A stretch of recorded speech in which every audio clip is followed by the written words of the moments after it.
Committee will come to order. Today we'll begin our fiscal year 27 posture hearings with the U.S. Northern and Southern Commands. During the last administration, failed open border policies allowed illegal immigrants to flood into our country and deadly narcotics to poison our people. Criminal cartels exploited that chaos, profiting from drug and human trafficking, and threatened our communities. At the same time, reckless defund the police efforts weakened law enforcement and made America's cities less safe. President Trump came into office pledging to fix those failures. 1 year later, we're seeing the results. We have finally achieved operational control of the southern border. Illegal crossings have dropped to the lowest levels on record. Violent criminals are being deported. Fentanyl trafficking into the United States is down by more than 50%.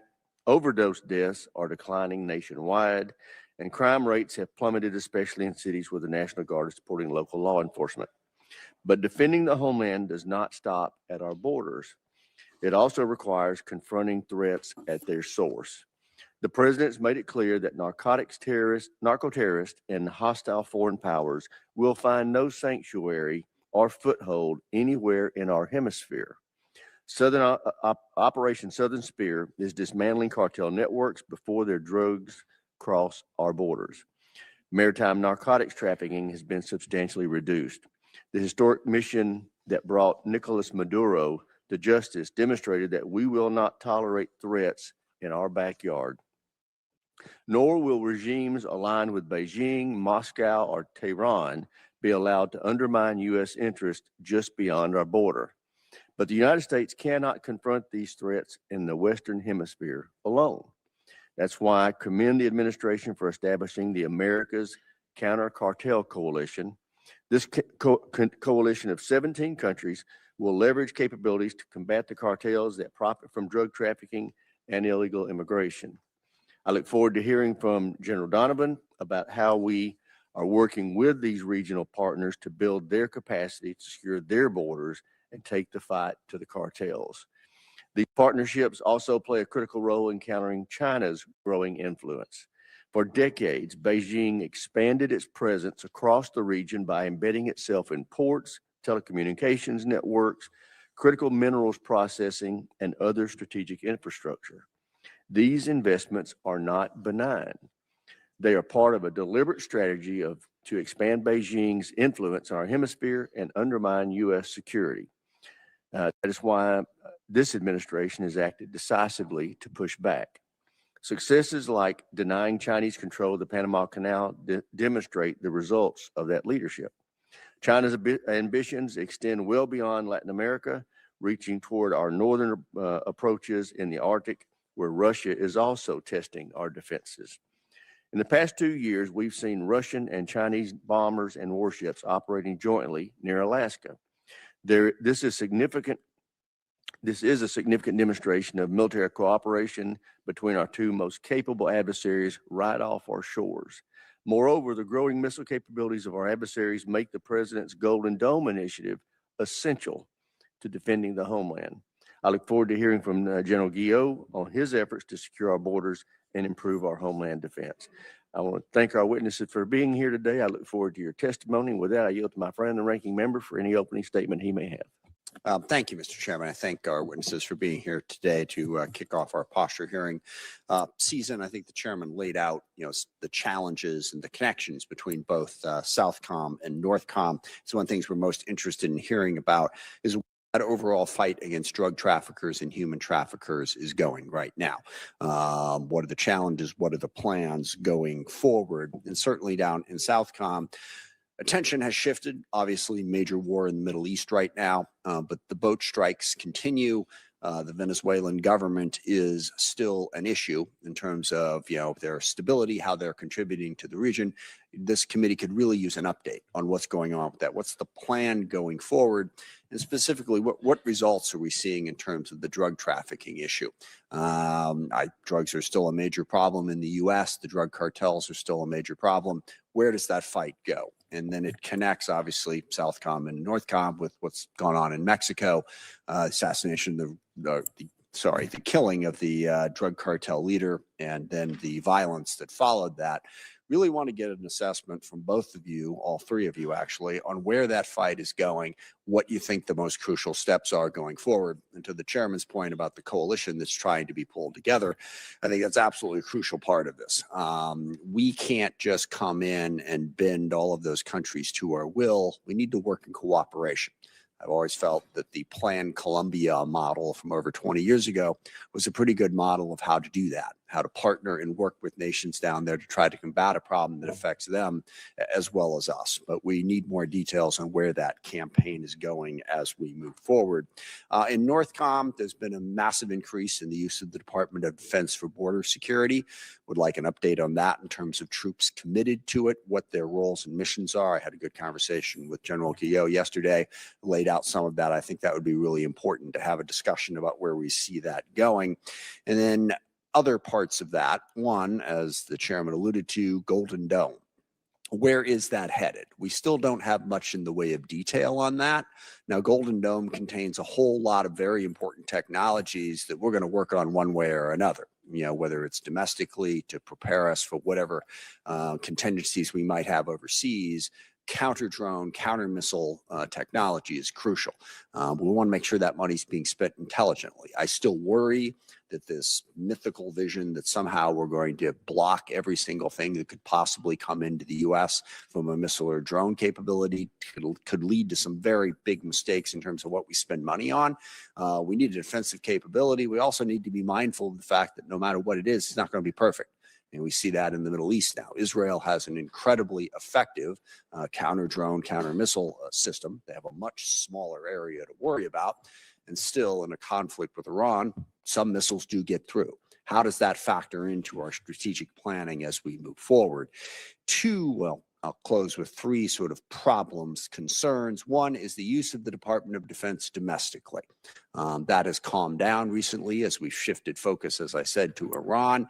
But the use of active duty troops in Los Angeles, the use of guard units in Chicago and Portland and other cities is deeply troubling to me and many members of this committee. The role that our military plays in domestic law enforcement should be pretty close to nothing. So we're worried about where that's going. So curious to hear what the plans are in terms of using those domestic forces. And then we have the counter-drone problem that we saw show up down in El Paso. It is just not good for the FAA to shut down a major domestic airport. They said they were going to shut it down for 10 days, which caused all kinds of problems. Turns out just to be closer to 10 hours. But the lack of coordination and communication between DOD, CBP, and FAA, to throw a bunch of initials at you, is a major problem. Yes, we need to be able to defend against the drone threat. We in the NDAA last year passed a significant piece of legislation to try and address that. But that has to be coordinated with protecting domestic air travel. We can't be taking random shots at what we think are drones and wind up disrupting domestic air travel. So I really want to know what's happening in terms of getting that straight and making sure that something like El Paso does not happen again. And the last point, what is all of this costing? This is a major, major concern for me. The president plans to submit a $1.5 trillion defense budget. That is a 50% increase in the defense budget at a time that we have a $38 trillion debt and at a time when just last year we cut taxes by some $4 trillion. Reducing revenue, massively increasing spending when we already had a debt and a deficit doesn't seem like a recipe for a very, very strong country going forward. So we need to figure that out. But specifically, we'd like to know, what is it costing to do the boat strikes in Latin America? What is it costing for the massive increases in the use of our military on Border Patrol? And we still have not gotten clear numbers on that from the department. We'd like to get an update and get those specifics. With that, I look forward to the testimony of our witnesses, and I yield back. Thank you, Mr. Chairman. I thank the ranking member. First, a couple of housekeeping announcements. In consultation with the ranking member, we will be conducting our questioning today in a reverse seniority order. So for the staff back in their office, if your member sits on the front row of the dais, you might want to have them get in here. And after completion of the public portion of this hearing, we'll immediately reconvene upstairs for the classified portion. And now I'd like to introduce our witnesses. We have first Mr. Joseph Humire, who is performing the duties of Assistant Secretary of Defense for Homeland Defense in the Americas Security Affairs. We have General Greg Guillot is the commander of U.S. Northern Command in NORAD, and General Francis Donovan is the commander of U.S. Southern Command. Thank you for being here. Mr. Humire, we'll start with you. You're recognized. Good morning, Chairman Rogers, Ranking Member Smith, and distinguished members of the committee. Thank you for the opportunity to testify before you today. I have the honor and the privilege to serve in President Trump's Department of War, performing the duties of Assistant Secretary of War for Homeland Defense and America's Security Affairs. So I want to begin by taking a moment to thank our men and women in uniform, particularly those that serve in critical missions related to homeland and hemispheric defense, especially the National Guard service members that are helping protect America's cities and the military members securing our southern border, as well as the Marine, sailors, and special operations units that are part of Operation Southern Spear and Operation Absolute Resolve, military members like Chief Warrant Officer 5 Eric Slover, and others from Joint Special Operations Command that through their actions in Venezuela exemplify the extraordinary bravery of our warfighters and the unmatched capability of the American military. We are in historic times in the United States. Under President Trump and Secretary Hegseth's leadership, we are doing something that has never been done before. In the past, previous U.S. presidents prioritized every region in the world except the one in which we live. Today, we have corrected that mistake. We are prioritizing the Western Hemisphere by making hemispheric defense integral to U.S. homeland defense. And in just 14 months, we have achieved historic accomplishments that put America first, Americans first, and the Americas first in U.S. national security. In my written statement, I outlined several of these accomplishments in line with the 2025 National Security Strategy and the 2025 National Defense Strategy. For my opening statement, I'd like to provide a quick summary. And it begins with our southern border. As President Trump and Secretary Hegseth have said, border security is national security, which is why my first official trip last year was to Fort Huachuca in Arizona to visit Joint Task Force Southern Border. They took me to the front line of our southwest border in Nogales, where I was able to meet with soldiers of the 2nd Stryker Brigade Combat Team. Seeing strikers on our southern border for some can seem surreal, but for our department, it illustrates how we've managed to seal the southwest border in record time by using deterrence and close partnership with federal law enforcement.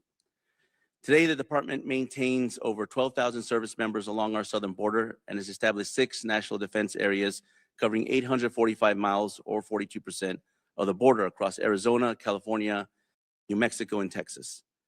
The military innovation is matched by investments in cutting-edge technology and infrastructure, including to counter unmanned aerial threats and additional miles of border barrier. The result is turning record illegal mass migration experienced during the Biden administration into the lowest recorded border encounters in history. This past January marked the 4th consecutive month decline in border apprehensions, with figures 93% below the historic average. As we sealed our southern border and repelled illegal criminal aliens and others, we began to focus beyond the border. For the first time in history, the department is going on offense against designated terrorist organizations and other major cartels in our hemisphere. Operation Southern Spear is restoring deterrence against narco-terrorism threats in the Americas. And since this operation began, there has seen a 30% reduction of drug vessel movements in the Caribbean and a 25% reduction in the Eastern Pacific. Combined border flows of fentanyl, which is a weapon of mass destruction, has dropped by 56% and cocaine flows by 20%. That means there are less Americans dying from deadly drugs that have been poisoning our communities and our children for years. In fact, overall inside the United States, we've seen a 20% decline in U.S. drug overdoses in the last year. The point is very simple. The point is Operation Southern Spear is saving American lives, and this is just the beginning.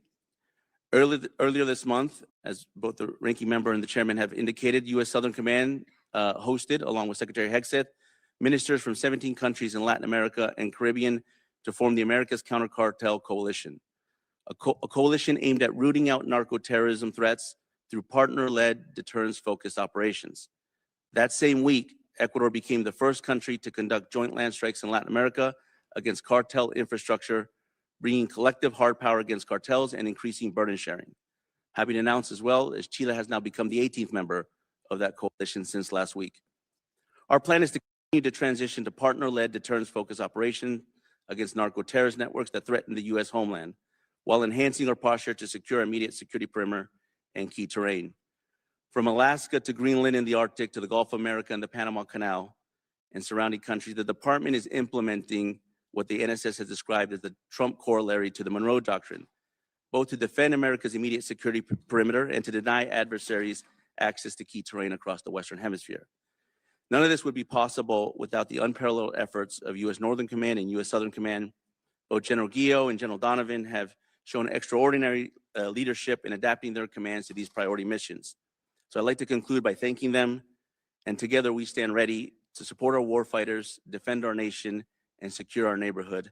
Thank you, Chairman, Ranking Member, members of the committee. I look forward to the conversation. Thank you, Mr. Humire. General Guillot, you're recognized. Thank you, Chairman Rogers, Ranking Member Smith, and the distinguished members of this committee, and good morning. Thank you for the opportunity to appear today along with my teammates here on my right and left, and to represent the dedicated and disciplined men and women of the United States Northern Command and the North American Aerospace Defense Command. NORAD and U.S. NORTHCOM are distinct commands fundamentally committed to the defense of the homeland. As strategic environment has grown more complex, NORAD and NORTHCOM have responded by transforming both commands, having taken on new missions and rapidly implementing innovative approaches to safeguard North America. That active approach can be seen through the command's 24/7 campaign to deter adversaries and defend against all threats in all domains. From intercepting long-range bombers off the coasts of Alaska and Canada, tracking advanced maritime platforms in the approaches to North America, or standing ready to defend against long-range missile attacks, NORAD and NORTHCOM remain vigilant, capable, and committed. That commitment is apparent by the operational units that have been activated over the past year. To secure the U.S. southern border, U.S. NORTHCOM established Joint Task Force Southern Border in March of 2025. Over the past year, JTF-SB has supported Customs and Border Protection partners with unique military capabilities in all domains that have helped reduce illegal border activities to historic lows.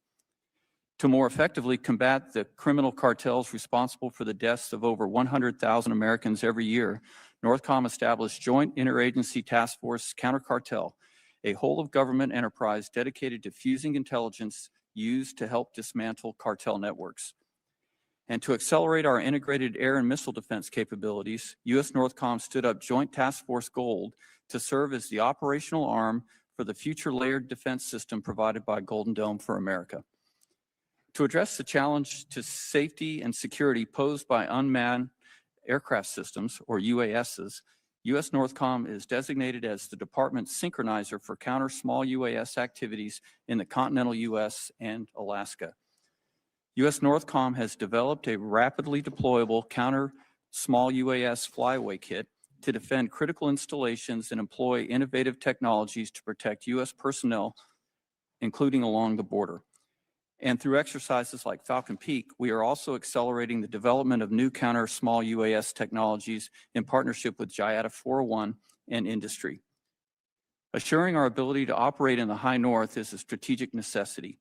With the inclusion of Greenland into the U.S. NORTHCOM area of responsibility, we are executing seamless defensive operations across North American Arctic in close cooperation with allies and partners. Through exercises like Arctic Edge and NORAD's Operation Noble Defender, we are enhancing our joint and allied interoperability, stressing our forces in harsh conditions, and ensuring that we are ready to defend the high north anytime under all conditions. NORAD and U.S. NORTHCOM continue to pursue critical investments in modernized domain awareness systems and defensive capabilities to meet the challenges of tomorrow. These missions are reinforced by our steadfast partnerships. From our unique binational relationship with Canada through NORAD to our close cooperation with Mexico, the Bahamas, and now Denmark and Greenland, trusted relationships are a cornerstone of regional security and homeland defense.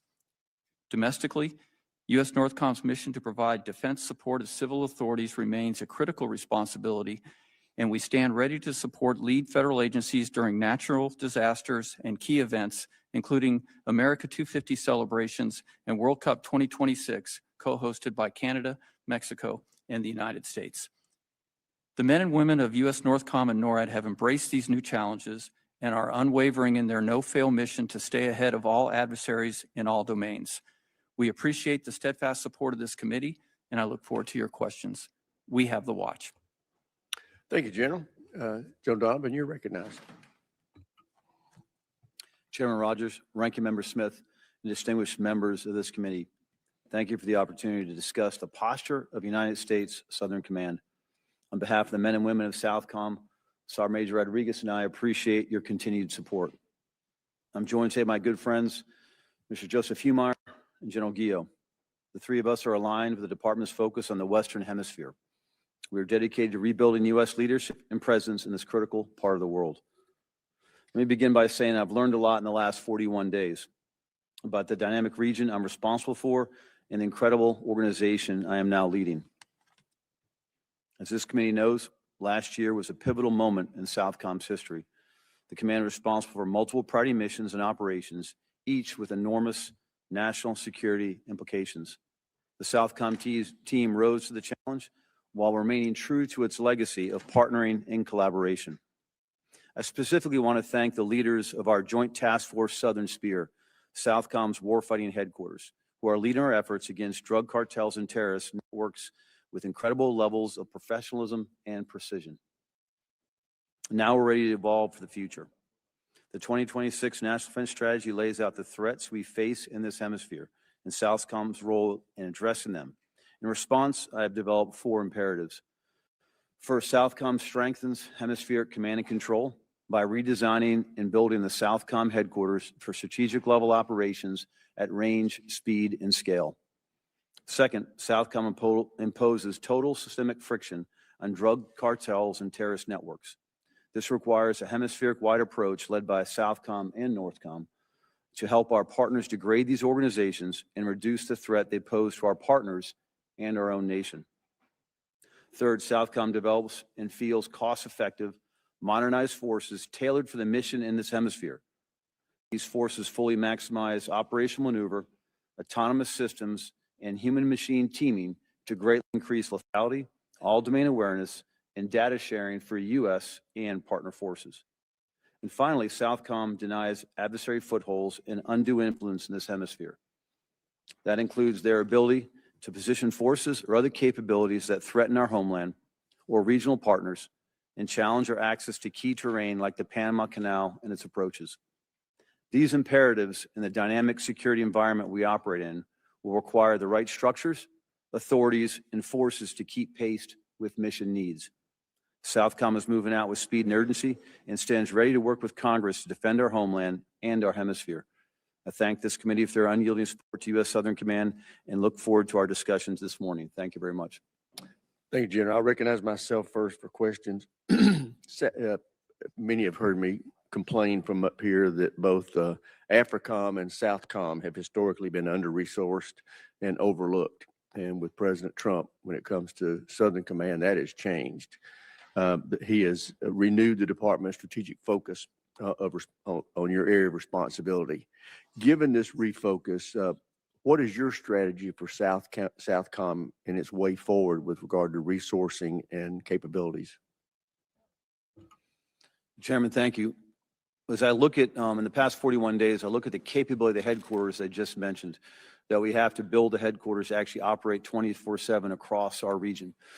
We have, it's the foundation, I consider it a 2-layered cake. The foundation, the base foundation, security cooperation is pretty solid. But I also found that we have some authorities and some really personnel increases we need to ensure that we can actually execute that key mission of partnering across the nation. On top of that, the second layer of the cake that is non-existent right now, because SOUTHCOM has never been asked to play the roles of an operational strategic level headquarters, building that capability to better partner with the nations around the AOR, while at the same time, Chairman, is to develop a campaign plan to actually get at these cartels, these DTOs, in a systemic way, and apply systemic friction across the network. And I consider that from point of production to point of distribution, which would be in the plazas on the Mexican border or U.S. border. And that's the approach we have moving forward. When do you think that plan will be finalized?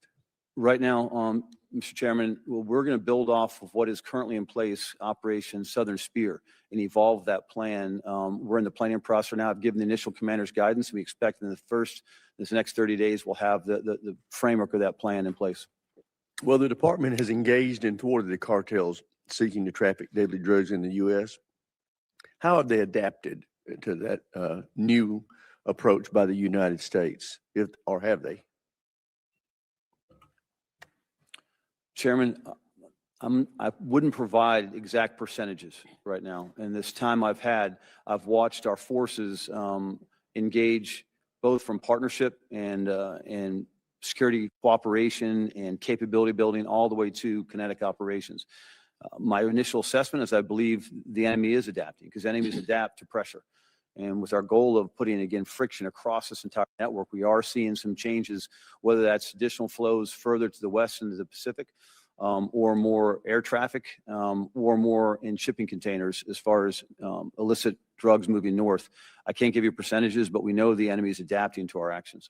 Are you adapting to those new Yes, Chairman. approaches? Mr. Humire, I'm very encouraged by the formation of this Americans Counter-Cartel Coalition.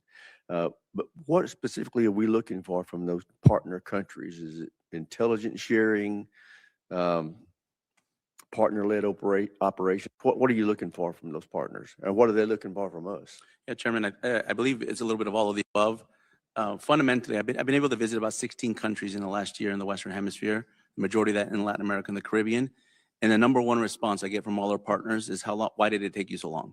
So they're looking primarily at capacity building. They have capacity building on border security, on domain awareness, on ISR, intelligence, surveillance, reconnaissance. So there's a lot of areas that we can help our partners. But fundamentally, what we're looking for them is a serious commitment to use not just interdiction, but also use deterrence to go after the cartels that are in their sovereign territories.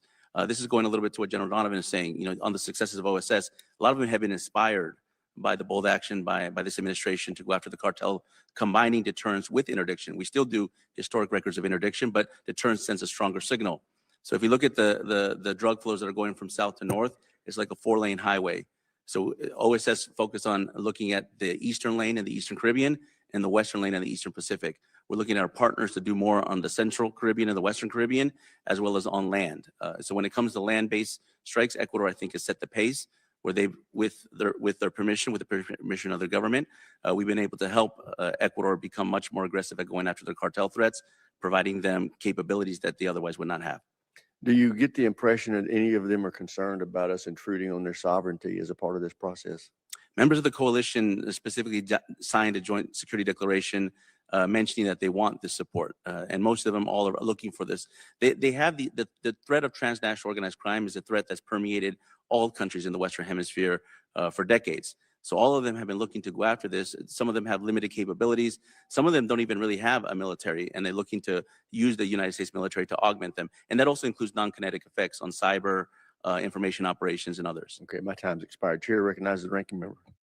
For General Donovan, Mr. Humire, so how would you measure successes at this point? Do you have any measurable facts that show fewer drugs, less drugs, however you would put that, are getting into the U.S.? Is this something that we're measuring in some way?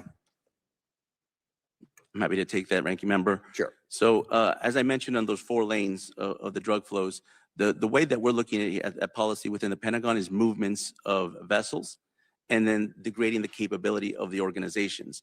It's not so much focused on the commodities, whether it's drugs, it could be weapons. Sure, I get that, but ultimately, and I understand that you're trying to do the plot, but have you measured, I mean, the ultimate impact? I mean, you can guess at how well they're doing in that 4-lane highway. I guess you can look and see how many, cars, boats, whatever are on it.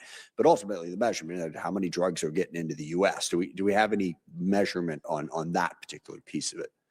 What we've measured, ranking member, is the decrease in the movements of the vessels. So there's been a 20% decrease in the Eastern Caribbean on the movement of those vessels. But that's a no in terms of the drugs actually getting into the U.S. I mean, and then look, I don't disagree necessarily with the effort to stop this. I think figuring out whether or not this is working, bottom line is, are drugs getting into the U.S. or aren't they? Well, we went 45 days, ranking member, without having a vessel move through the Eastern Caribbean.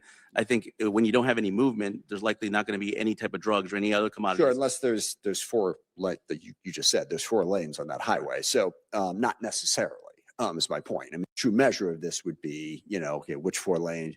The true measure is how many drugs are getting into the U.S. So I think we need to, and you obviously, work with domestic agencies that have more oversight on that than you do. That's the measure of whether or not you're hitting that 4-lane highway in the right way, isn't it?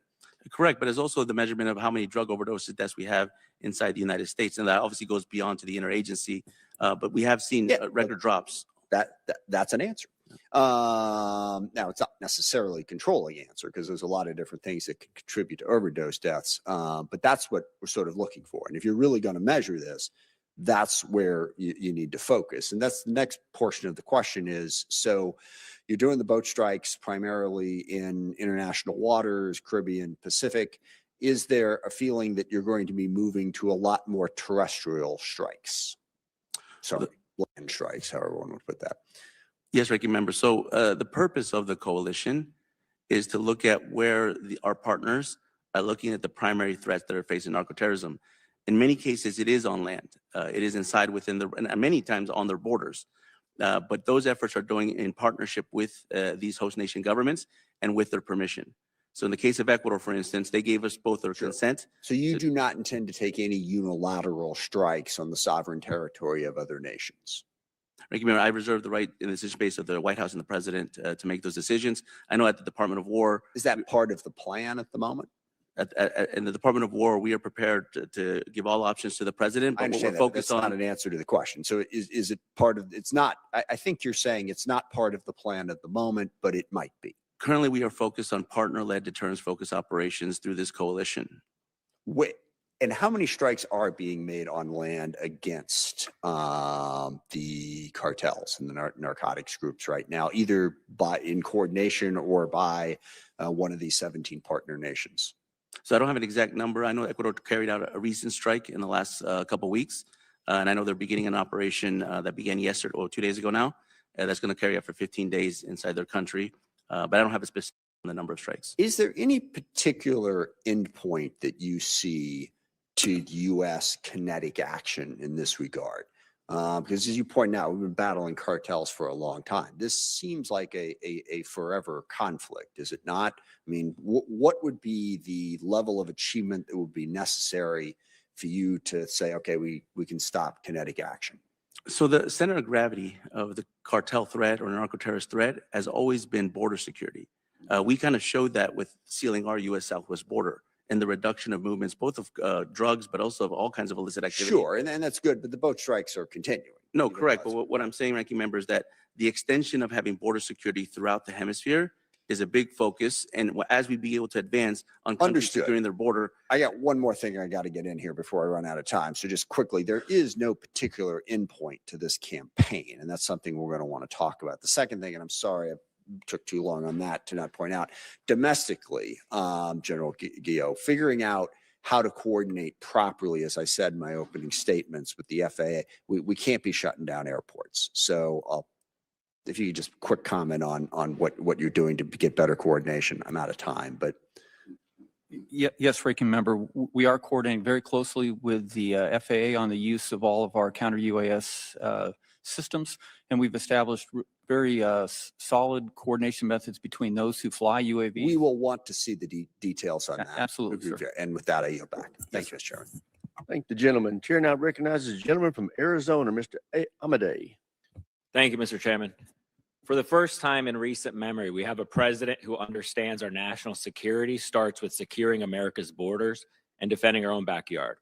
It made zero sense to be waging endless wars on the other side of the globe while the narco-terrorists and the cartels push their poison freely into our country.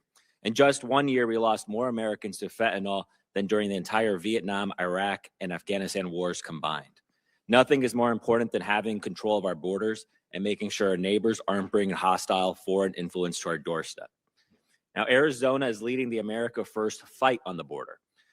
We're home to the Joint Task Force Southern Border Headquarters at Fort Huachuca.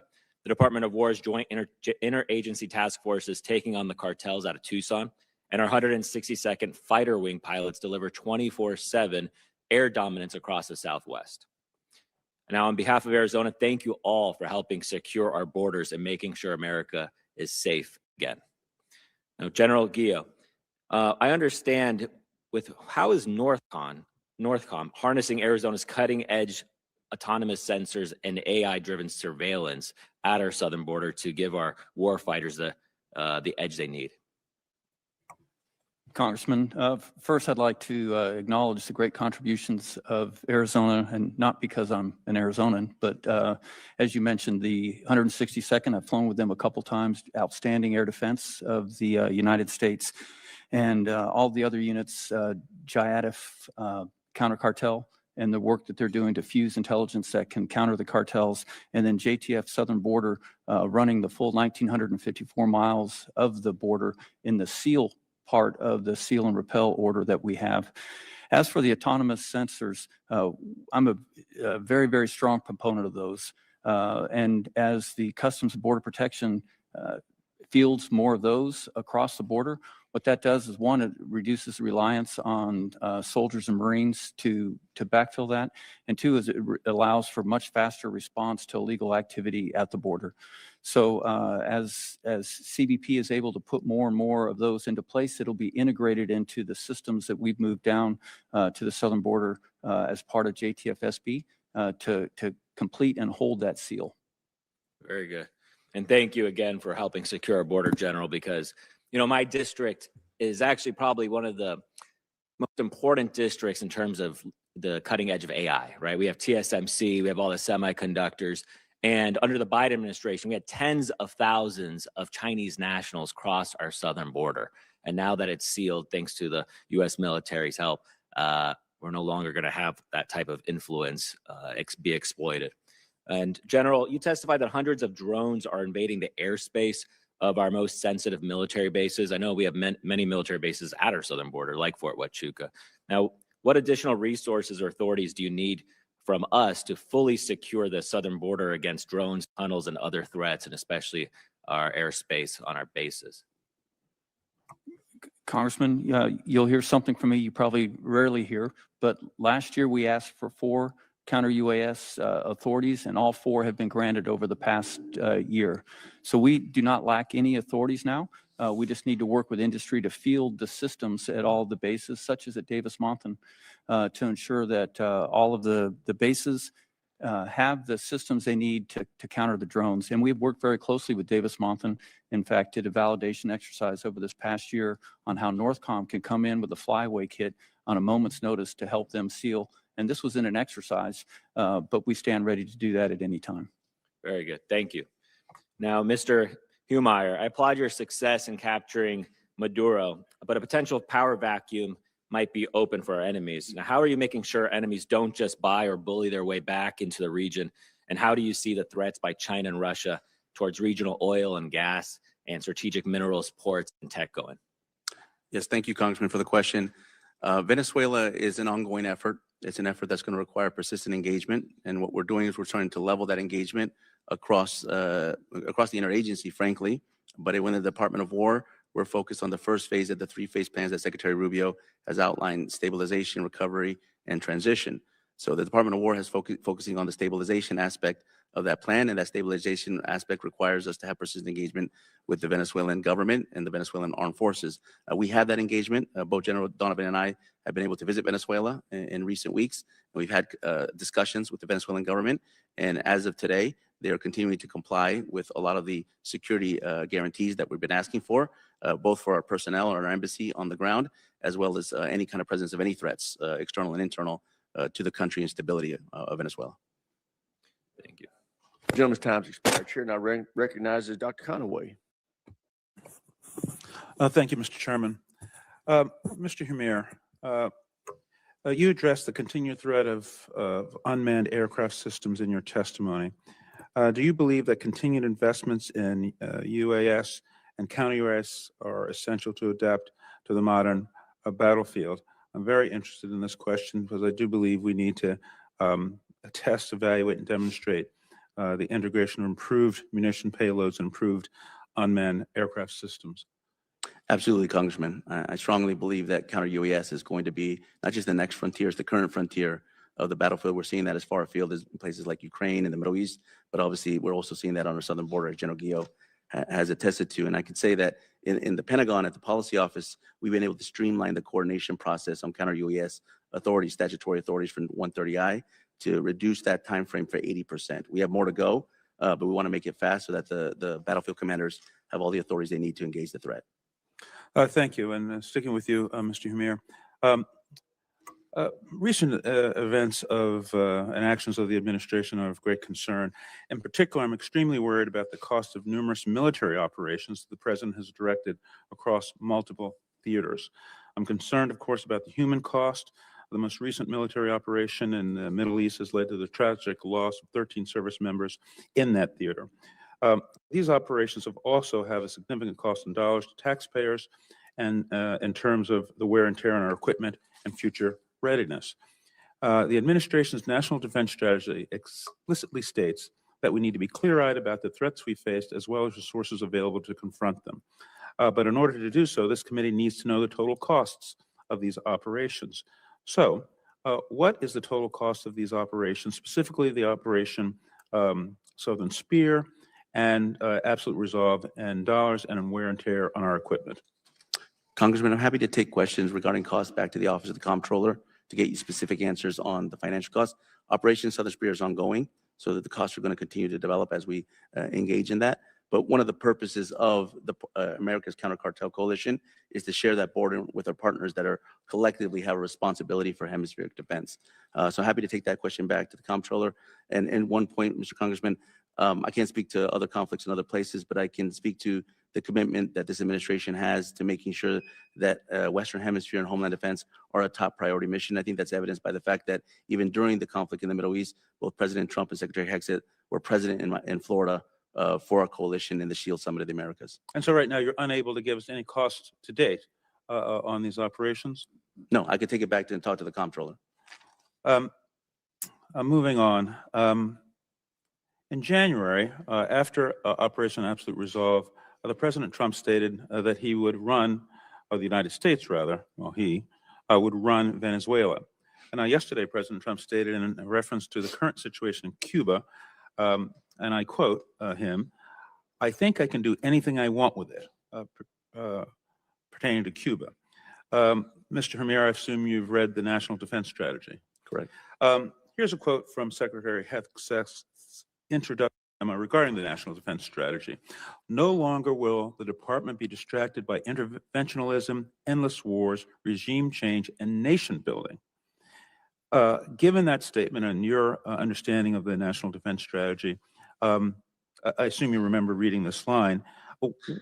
I would have to say that the President of the United States seems to think that he can do what he wants, not with one, but two, or maybe more countries that fall directly under the very definition of regime change and intervention. In fact, it seems that this administration is, that used to be America First, it now seems we're rapidly engaging in conflicts around the world with little or no strategy. Can you comment on that? Congressman, the fundamental pillar of both the NDS LOE-1, which is Homeland and Hemispheric Defense, is centered around providing collective security around the United States security perimeter. This is very far different from any other endless wars or forever wars that happen in the Middle East or any other theater that's far away from home. There's a responsibility that I think I'd say the top responsibility that the American president has is to protect the homeland and to protect American citizens. That begins not just at the border, but it begins around borders. And so But the president said, I'm sorry, but we're at war with these drug cartels. I mean, he's used this term, and that it's a threat to the homeland. And of course, the issue with drugs has been gone on for decades. And so it sounds to me like that represents an endless engagement and according to his own definition, sort of an endless war in dealing with the situation in South America and these threats as the president has defined them. The gentleman's time has expired. Chair now recognizes the Thank you, gentleman Mr. from Chairman. Kansas, Mr. Schmidt. Thank you, Mr. Chairman. I want to thank our witnesses for being here today. We're grateful for the opportunity to engage with you. I'd like to have a conversation with General Guillot on some homeland security matters. And we love and are grateful for all of our fighting men and women around the world. We love them all, but perhaps we are particularly grateful to you and those under your command for keeping our homeland safe. It is perhaps the most fundamental mission that our military has. Our mission here is to make sure you have all of the tools that you need in order to accomplish that mission without fail each and every time.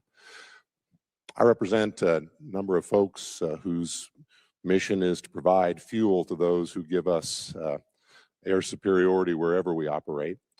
And often we think of the tanker fleet in terms of our ability to project power around the world. But I'd like to get your thoughts on several things related to the tankers and their importance and where we might do a better job of providing you what you need in terms of the Homeland Security mission. Thank you, Congressman, for acknowledging the great role of the tankers. Often when we look at the air defense of the United States, we focus on the fighter aircraft that are on alert and scramble to make the intercepts.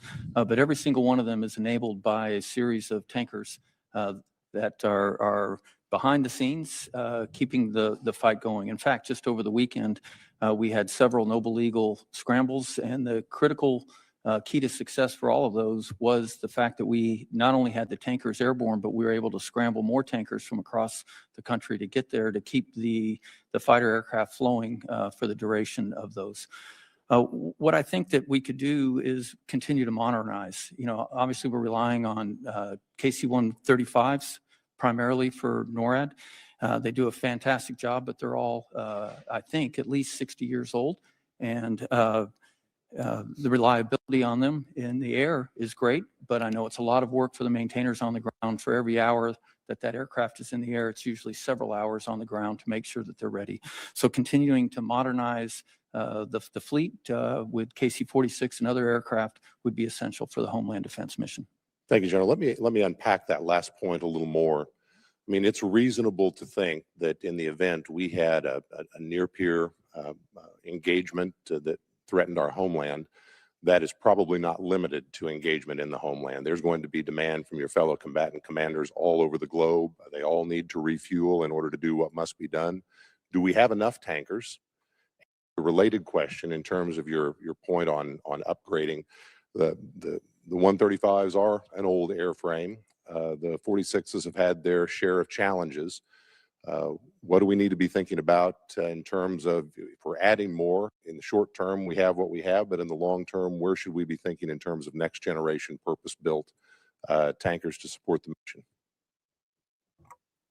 Congressman, for any single conflict, we certainly have enough tankers. What we spend a lot of time planning for with Admiral Paparo for Indo-PACOM, General Reed from Transcom, and Admiral Carell for Stratcom, and then myself for NORAD NORTHCOM, is if we have simultaneous conflicts where the tanker distribution would become vital. Obviously, here in the United States, we have the advantage of being able to land and refuel and get back up in the air quickly that some of my partners might not have. And so I think what I'm trying to do is make sure that we have those backup plans if there aren't enough tankers. But everything that I see right now is that we would have a sufficient number of tankers to take care of the Homeland Defense mission, as well as those required to get forces overseas and to keep them fueled overseas. Sir, could I ask on that, would that assessment be the same and your confidence level is high if we were talking about an extended engagement in the high north, either nuclear or conventional? The high north does present a unique challenge. We have a lot of steady state tankers up there, but it would take more for us to be able to patrol that vast region. And there I look at our Canadian counterparts to continue their efforts to purchase tankers to help with the NORAD distribution of tankers. And what about a next-gen tanker and your thoughts on what we should be planning to acquire over a time horizon? Well, we certainly should look to continue to modernize that fleet. Having a more low observable tanker is something that the Air Force is looking at. That is not as important for the Homeland Defense mission. So I think if we get those new tankers, that they should push forward to the overseas fights with the advanced capabilities, because the tankers that we have now would be certainly sufficient for our role in the homeland. Gentleman's time's expired. Chair, and I recognize the gentleman from Missouri, Mr. Bell. Thank you, Mr. Chair, Ranking Member. Quickly, one thing that I will take exception with is, Mr. Chair, you announced that you were reversing the order from junior to senior. And there are some in here that thought we were going first because we're important, but now they know. And on a serious note, this committee is and should be one of the most bipartisan, if not the most bipartisan committees, because national security should be above partisan politics. And Mr. Humire, you mentioned that for the first time in history, there's an administration that is putting protection of this hemisphere as a priority. And in my opinion, whether you intended it or not, I think that is very disrespectful to the men and women who served this country, lost their lives, paying the ultimate sacrifice. And it's okay to lift your guy, your administration, but there's no need to disrespect the sacrifices of those who came before. General Guillot, a lot of attention has been placed on Greenland. Already, the United States operates critical assets on the territory that support missile warning and space surveillance, and that presence exists because of decades of defense cooperation with Denmark and Greenland. Yet in recent months, we continue to hear deeply concerning and harmful rhetoric from the White House about the United States potentially taking control of Greenland, whether through acquisition or even potentially by force. Just the suggestion of invading a sovereign NATO ally has raised serious concerns amongst our partners. From a military standpoint, isn't it our strongest strategic advantage in the Arctic the fact that we already have trusted allies who allow the United States to operate critical defense infrastructure on their soil?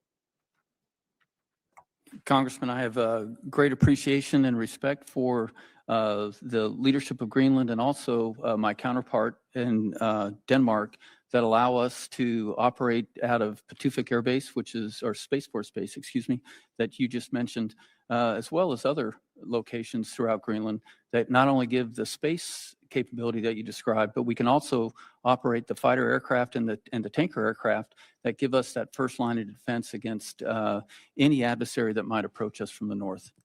And Mr. Humire, I think I pronounced your name wrong. I apologize. Would you agree?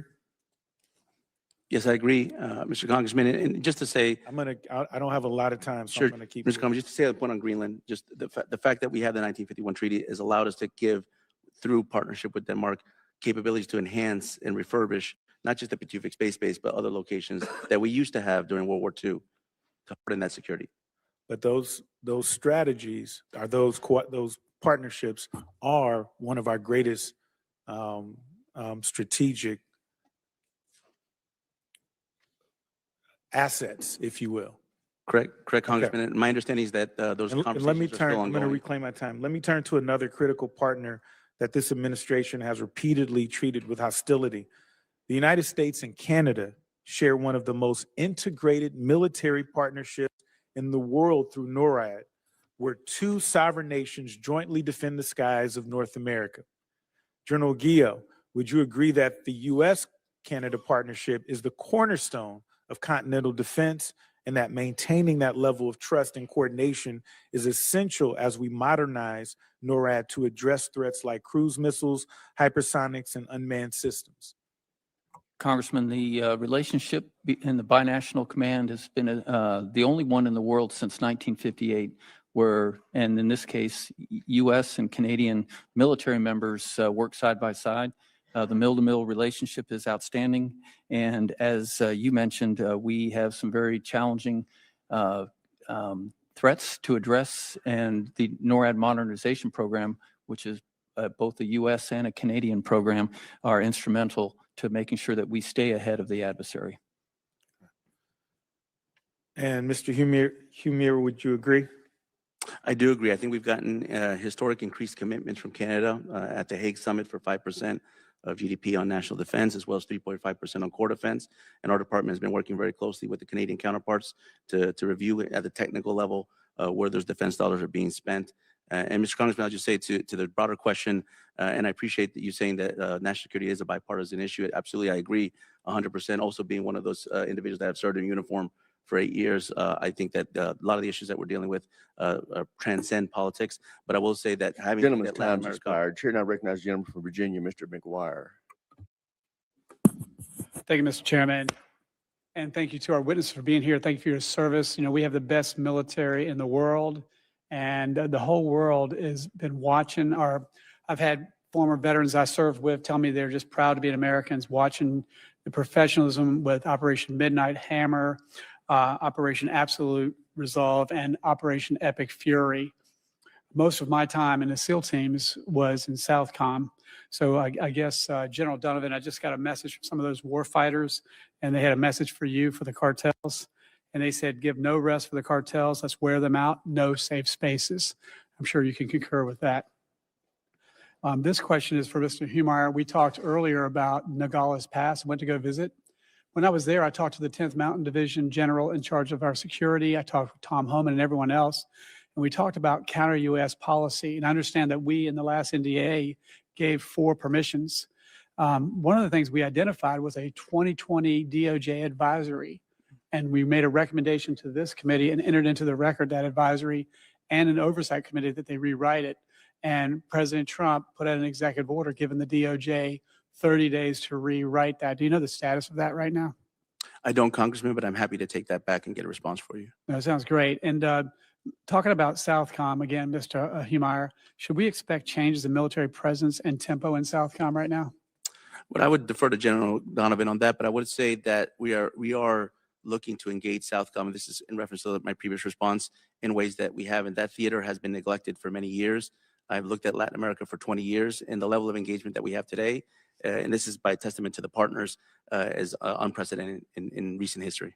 I'm so glad President Trump puts a priority on protecting the homeland, and with the help of the military, we've secured our border in just a matter of weeks. Border crossings are down to pretty much 0. And of course, we are working, you guys are working really hard to secure and stop the cartels. General Donovan, given everything happening in the Middle East and the demands being placed on joint forces elsewhere, are you confident you will have the forces you need to successfully execute theater campaign plan? Congressman, thank you. Right now, I believe we have the forces we need for the current Operation Southern Hemisphere. As I mentioned in the opening comments, we're going to look at creating the right force structure tailored for the mission sets.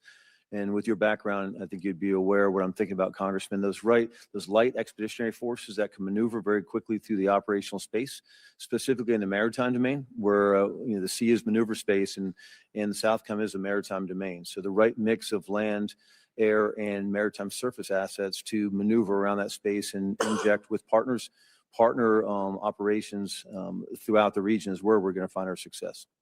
Yeah, General Donovan, I talked to the Commandant of the Marine Corps, and he said, I think 4 times, amphibious ships. And I think you would concur to the benefit of that. I think you just alluded to that.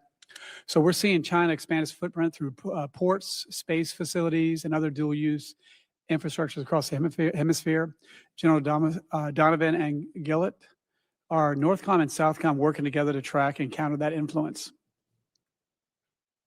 I'll start off with, we absolutely are.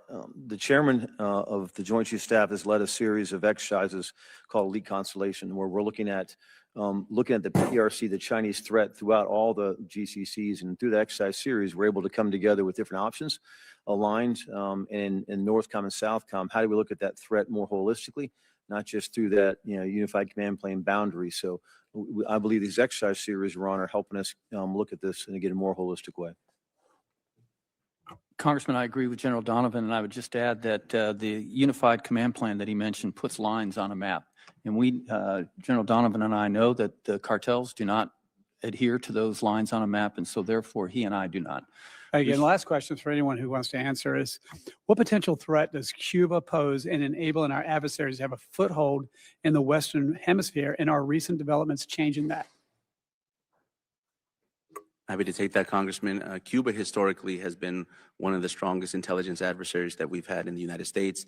They not just have penetrated our government, they penetrated other governments, partner governments throughout Latin America and the Caribbean. And I think that's attested to the fact that when Operation Absolute Resolve was carried out, it was mainly Cuban military officials that were defending Nicolas Maduro inside Fortuna and Caracas in the compound. What you gentlemen are doing is very important. We're very supportive, and we'd like to know how we, especially as we work on the next NDAA, what can we do to help you better do your job to keep the homeland and American citizens and military personnel safe at home and abroad? Thank you. Gentleman's time's expired. Chair, I recognize the gentleman from Virginia, Mr. Vindman. Thank you, Chair. Thank you, Ranking Member. So in your testimony and the statements provided, there are a number of terms that have been mentioned. There's FTO, Foreign Terrorist Organization, DTO, Designated Terrorist Organization, narco terrorists, narco traffickers, transnational criminal organizations. And so this is complicated even for somebody like myself that spent 25 years in the Army and a JAG Corps advisor. What criteria does SOUTHCOM use to determine when a criminal organization or vessel qualifies as a terrorist rather than a law enforcement target? And how do you ensure that this expanding definition does not blur the lines between military operations and traditional counter-narcotics policing? Congressman, thank you for that. And I appreciate you highlighting the number of definitions. This is 41 days and I have my cheat sheet because I'm learning the definitions, and specifically my authorities as a combatant commander. I can designate OTOs, and we have designated a number of the other terrorist organizations inside the SOUTHCOM area of responsibility. And once they're designated as OTOs, I have the ability to use what we call the CT, the counterterrorism XORD, to apply different authorities and different capabilities against those threats. So that's where it starts for me as a combatant commander, is OTOs. So you have the authority to designate terrorist organizations has been delegated down to you from the SecDef? Per our current XORD get delegated by the chairman of the Joint Chiefs of Staff, the CT XORD, I go through a process, and the process includes submitting that request up for approval all the way to Sec War and above, and then back down if I choose to designate them OTOs. Okay, gotcha. Please proceed. So at the same time, the term DTOs, identified by the President of the United States, is a term we're using now against cartels. Non-state armed groups are now designated as DTOs. Their actions constitute an armed attack against the United States, and the U.S. is in a non-international armed conflict with these DTOs. Any action we take, whether that's enhanced counter-narcotics or a maritime strike, are tied to the DTO definition. And is that tied to their activity? Like, are they directly participating in hostilities or just on their status? We base that on the actual definition of a terrorist organization, and we have, it's those armed groups that are impacting a threat to U.S. personnel, a threat to our partners. So that's designated. That's hostile act, hostile intent. That's status-based targeting. Is this status-based targeting, or is this? Sorry, that's action-based targeting. Is this status-based targeting or action-based targeting? Congressman, I want to make sure I understand the question, because in the targeting process that we execute right now under the law of armed conflict, we have a certain criteria we go through for the actual targeting process itself. Is that the question, Congressman? Yeah. Let me because I'm running out of time here. Do you have lawyers that are advising throughout the targeting process, correct? Absolutely, Congressman. So, and this is from Mr. Humire's testimony, there are 45 total kinetic attacks, killing 157 members, and 47 narco trafficking vessels. How many survivors in those strikes? Congressman, so just to clarify on the designated terrorist organizations, that's The illegal. boat strikes, how many survivors out of I defer the operational aspects to the SOUTHCOM, but just if you want me to clarify a little bit, designated terrorist. No, I just want to know the number. Any sense? Congressman, I'm tracking the numbers you've offered, and what I'm focused on ever since I took command 41 days ago. That I would have to get back to you in the number of survivors, Congressman. I don't. Let me.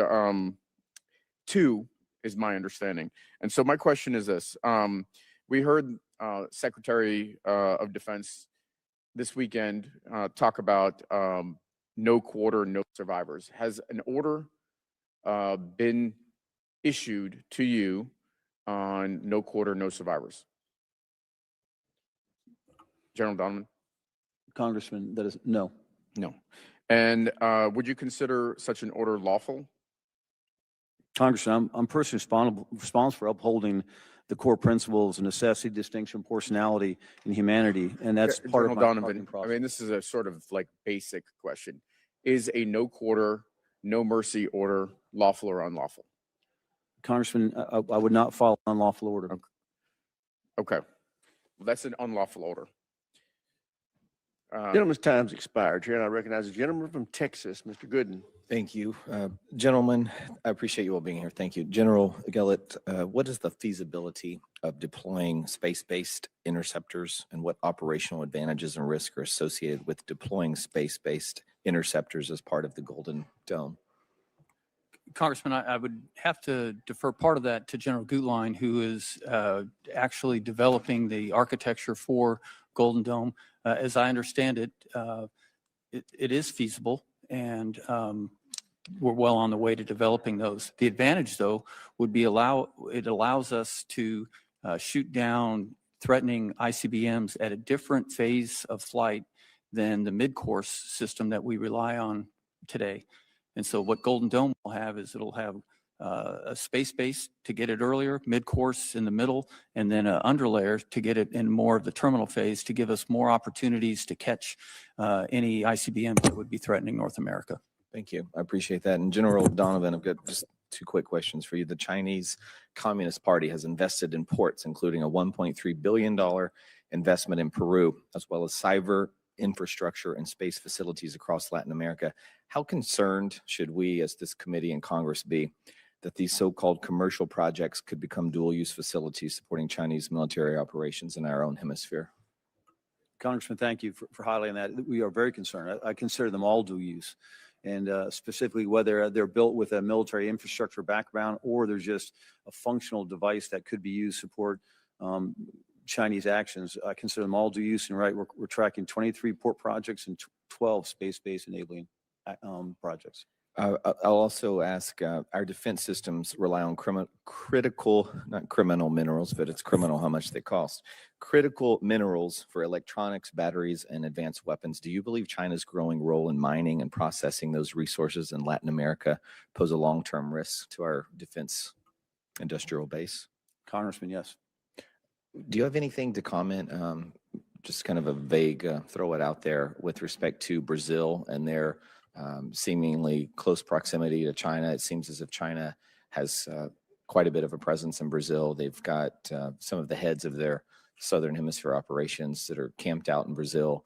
Former president is living in China, heading up a bank. What's the thinking with respect to China's relationship with Brazil?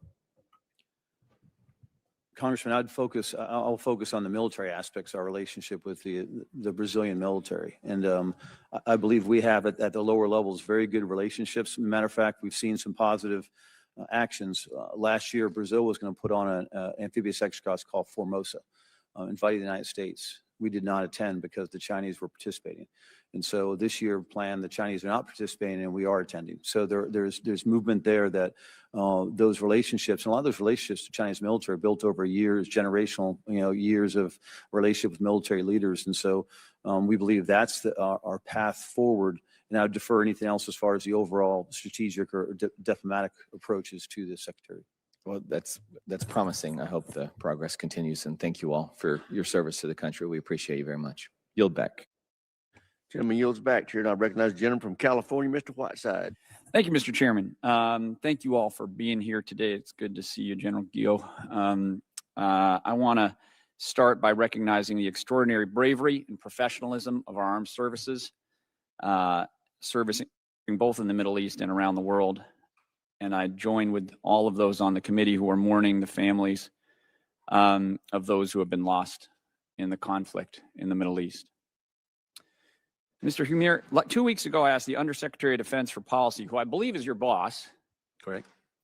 whether the department had forecast how high gas prices could get during the Iran conflict. He said he didn't know, but he said he'd check back. We haven't heard anything. Have you done any analysis? Are you aware of anyone in the department who has looked at how high gas prices could get? I have not, Congressman, but I'm happy to take that question back to Undersecretary Colby. Okay, we heard that 2 weeks ago and we haven't heard anything. And the American public, I think, rightfully needs to know how high gas prices are going to get during this conflict. So I hope you can get back to us soon. Can you commit to a date by which you can get back to us? No, Congressman, because this is the first time I'm hearing about it. So I'm happy to take that back and get back to your office. Recently, the department labeled a leading provider of artificial intelligence tools, which have been used in the administration's own high-profile military deployments, a supply chain risk in large part simply because they did not commit to making the tool capable of mass surveillance of Americans. Mr. Humire, is mass surveillance of law-abiding Americans a capability that you have identified as necessary for ensuring the security of Americans? No, it's not. Is the Department of Defense currently targeting American communications in bulk, whether through the Defense Intelligence Agency or otherwise? Not that I'm aware of. You would be aware of it. I imagine so, but I'm not aware of any program of that nature. Are you aware of recent reports that a DOJ employee allegedly made off with millions of American Social Security records in a USB key? No. The databases called Numident and the Master Death File include records for more than 500 million living and dead Americans, including Social Security numbers, places and dates of birth, citizenship, race and ethnicity, and parents' names. Does the Department of Defense think it helps U.S. national security to seek to destroy the American company that is now the leading U.S. provider for enterprise AI and AI-guided coding? Congressman, this is the first time I'm hearing about this issue. I'll consult with the team. This is the first time I've been brought to my attention, so I lack the specifics on the specific case. Okay. General Guillot or General Donovan, do you work with the National Counterterrorism Center in your work? Yes, sir. We do at NORTHCOM. You're aware that the NCTC is the primary organization in the U.S. government for analyzing and integrating all intelligence possessed or acquired by the government pertaining to terrorism? Yes, sir. You're aware that unlike many other intelligence agencies, the NCTC has the unique authority to draw upon and analyze intelligence collected both inside and outside the United States? I was not aware of the latter point.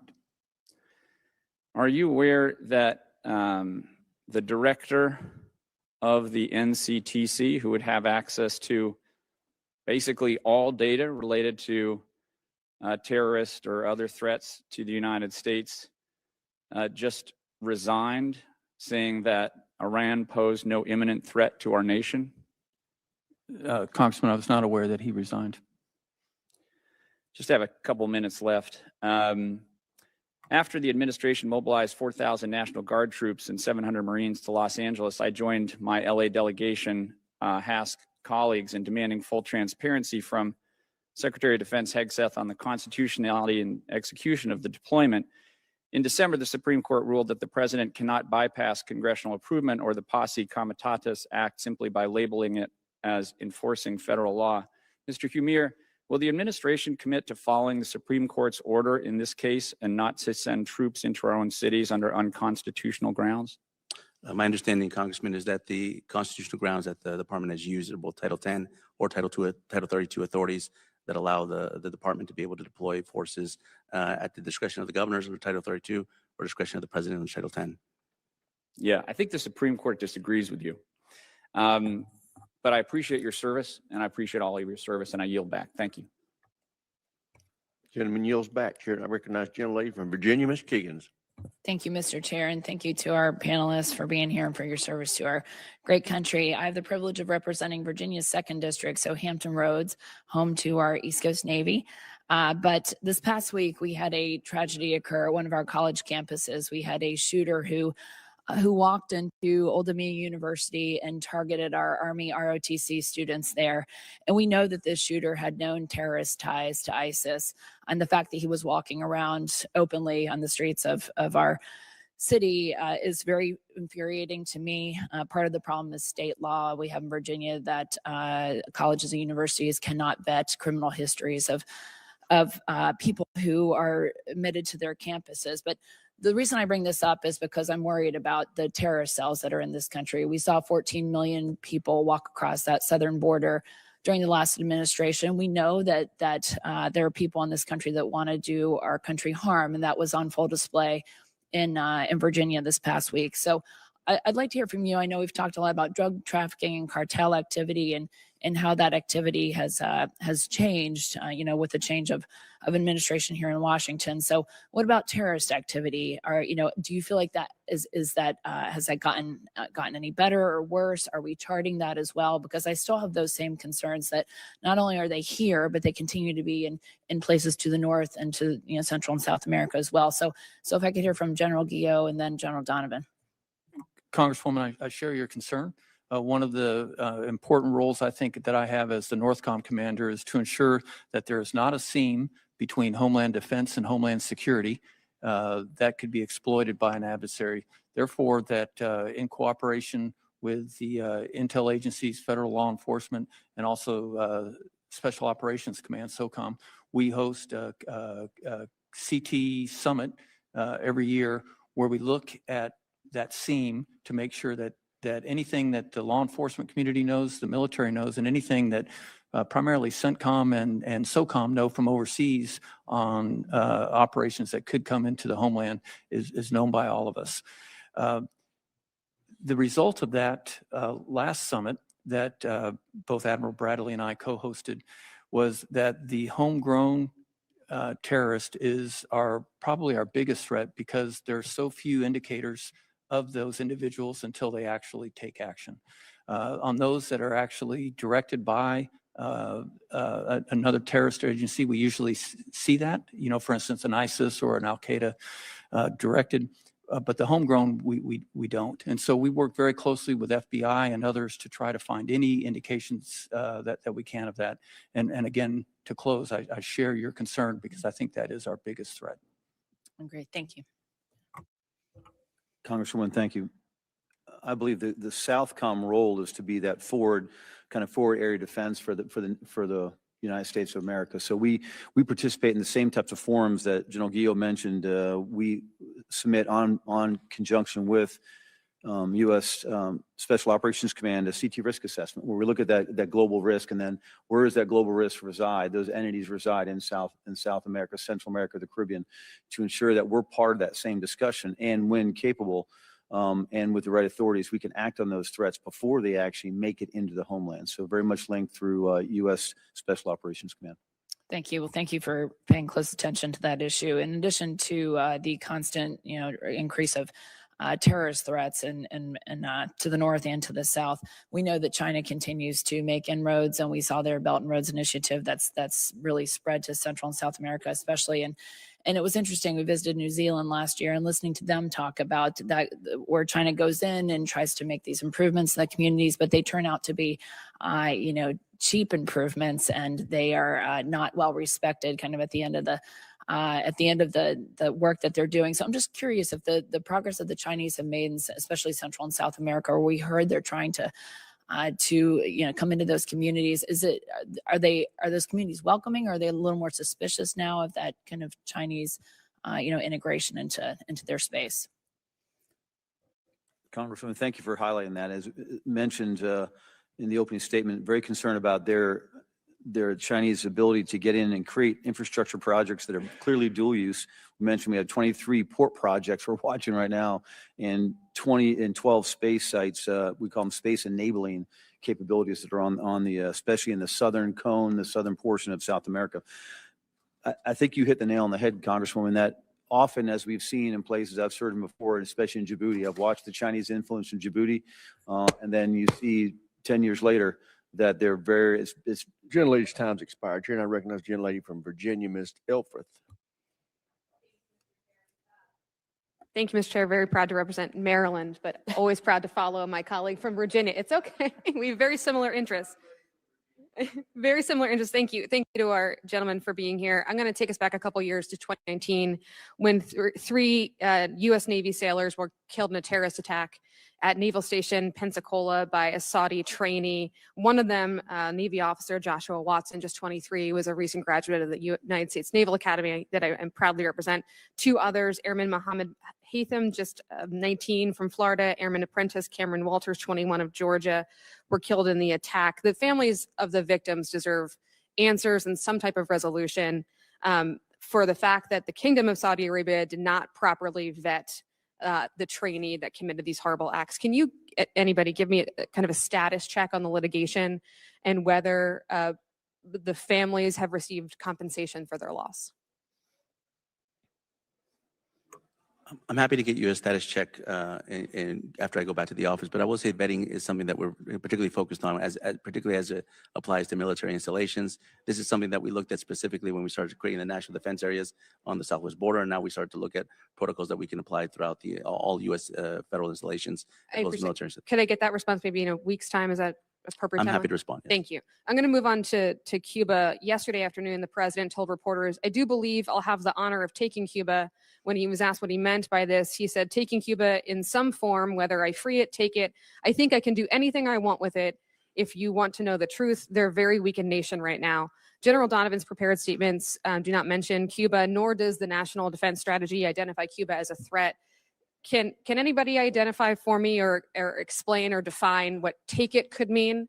And then further, what imminent threat the government of Cuba is placing on Americans right now? As I mentioned before, Congresswoman, Cuba has been involved in pretty much every threat that the United States has faced from the Western Hemisphere, whether it's intelligence, whether it's aligning with criminal groups, whether it's working with external state actors. The Cuban government has been intricately involved in a lot of these threats, and fundamentally, we're involved inside Venezuela. And Imminent threat from the Cuban government to the American people right now. through networks, Through networks. working with adversaries of the United States. So as you probably know, the prolonged blockade has caused, as of yesterday, Cuba's power grid to go down. Can you please help me understand, are we preparing to go and invade Cuba? So the shortages that are happening in Cuba on both electricity and power have to do with the fact that Venezuela was subsidizing oil shipments to Cuba at pretty much a fraction of the cost in exchange for security personnel that was identified when we conducted Operation Absolute Resolve. Are we preparing to invade Cuba? Ma'am, I'm not familiar with any plans on Cuba. What I'm saying is that fundamentally, Cuba has provided a significant threat to the United States hemispheric security for decades and close to half a century. Okay, I'm going to keep going with this kind of theme of a disconnect between the president's rhetoric and I think what we're actually seeing imminent threats on the ground. I'm going to take us back to Greenland, which feels like a decade ago, but was only a short few months ago. There is no doubt from anybody on this committee that China and Russia pose significant threats to Arctic security, particularly because they've outpaced us on icebreakers and are far more aggressive. But we can all agree, I hope, that it is too broad of a terrain to monitor and protect on our own. That's why we have allies. That's why we have particularly our NATO allies. Yet again, the president's rhetoric, I'll just quote him, "We are going to do something about Greenland. If we don't do it the easy way, we'll do it the hard way." General Guillot, I imagine that makes your job particularly difficult. I was heartened to hear in your opening statements respect for our allies, our NATO allies, how important Denmark and Greenland are to Arctic security. I guess my fundamental question here is, what do you want to do, or what does the president want to do with Greenland that the 1951 treaty doesn't allow us to do? Congresswoman, we are working with Denmark through the Department of State to expand some of the authorities that are in the 1951 treaty to give increased access to different bases across Greenland as we look at the increasing threat and the strategic importance of Greenland. But everything that we're doing through NORTHCOM is through Greenland and through Denmark. So I'm hearing we could have achieved all of this diplomatically through our NATO alliance without threatening to take or to invade Greenland by force. Well, I can speak to the mill-to-mill portion, and we have a very strong relationship with Denmark. And I want to commend you for maintaining that relationship despite what some of the news or what the president may say. I think the mill-to-mill relationship is essential here, despite that rhetoric. With that, I yield back. Thank you, Mr. Chair. Gentlelady from the great state of Maryland yields back. Chair now recognizes the gentleman from Indiana, Mr. Mesmer. Thank you, Mr. Chairman, and thank you to the witnesses for being here today. General Guillot, I know you've been heavily engaged with General Gutlein and his team on the development of the Golden Dome architecture. What systems are most important requirements for Golden Dome to focus on to fulfill its strategic mission? Congressman, I view Golden Dome as a layered series of systems, and to me, the most important layer is the domain awareness layer, because regardless of how sophisticated and capable the interceptors are, if they're not first, the threat is not first detected, tracked, and queued to those interceptors, we have no chance of hitting them. So I would say the domain awareness layer. Okay, thank you. You've previously stated that you predict capability will arrive sooner rather than later. Are you still confident that that'll happen? Yes, Congressman, I'm still very confident. Okay, thank you. General Guillot, as threats to the homeland continue to evolve, how is NORTHCOM adapting to emerging challenges such as hypersonic weapon systems of our adversaries? Congressman, through Golden Dome of America primarily, with space-based and ground-based systems to detect and track the hypersonics, which present us challenges that ballistic missiles don't. And then the defeat mechanism, because they can be engaged as a traditional ballistic missile or more in a terminal phase. It's the most destabilizing and challenging threat that we see, and it's through our work with General Gutlein, I think it's very well integrated into the Golden Dome for America plan. Okay, thank you. General Gutlein, reports also indicate Russian submarines have been increasingly active in out-of-area patrols near the U.S. coast, including the deployment of submarine in January to escort a sanctioned oil tanker, Marinera, across the Atlantic amid U.S. enforcement efforts. What are the specific requirements for NORTHCOM to effectively track these advanced submarines and hold them at risk? Congressman, we have a series of capabilities that I call part of our maritime homeland defense package that looks under the sea, so subsurface, surface, and through the air, to detect and track all submarines that would be considered a potential threat to the United States. To do this, though, we have to have strong partnership with EUCOM, with SOUTHCOM, and with INDOPACOM, because the adversaries don't necessarily follow the lines on a map that we do.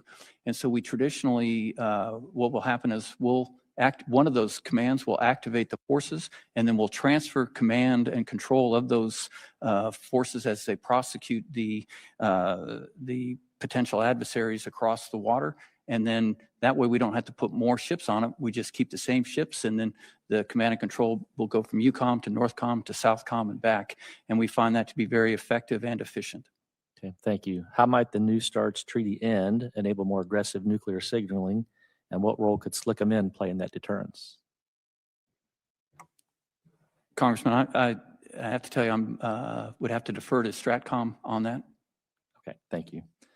General Donovan, multiple sources have mentioned containerized munitions as a growing Indo-Pacific threat, but media reports also suggest Russian and Chinese influence in the Western Hemisphere could enable similar tactics here.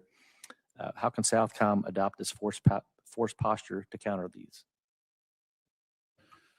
Congressman, the containerized munitions, I'm not tracking that threat directly in SOUTHCOM, but it maybe think of our relationship with many of our partners. I think Costa Rica, the advances Costa Rica's made in advanced scanning systems for their ports that are obviously used for scanning for narcotics and other illicit acts, the same kind of scanners we would be able to identify those containers. But it is a problem because of just the ease in which those containers move around the theater. Okay, thank you. Also, General Donovan, transnational criminal organizations remain a major driver of narcotics trafficking, violence, and instability across the region. What authorities does SOUTHCOM need the most from Congress to more effectively counter these networks?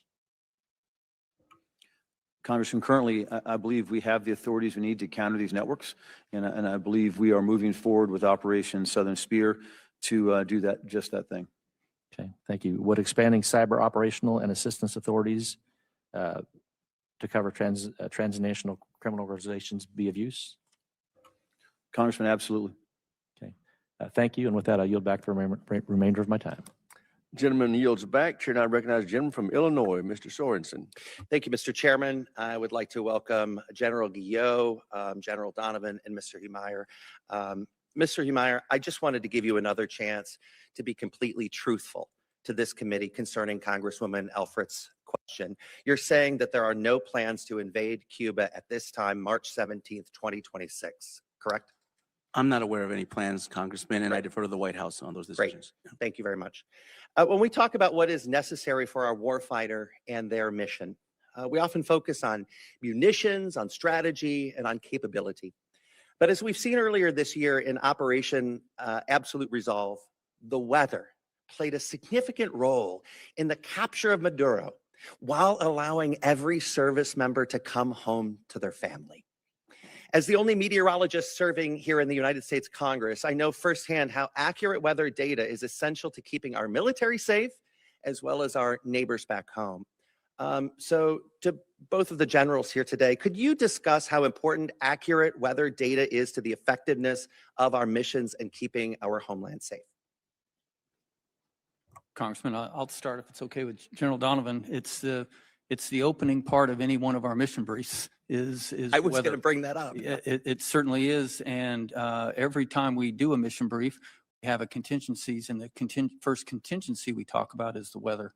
And I'll point out, over the weekend, there was an airliner with a bomb threat that was flying in towards the United States and we talk about 3 dimensions, the 2 dimensions laterally and altitude, but the 4th dimension was the weather that was affecting us to be able, or tried to affect us to go make that intercept. So the weather is central to everything that we plan for and execute. Great. Sir?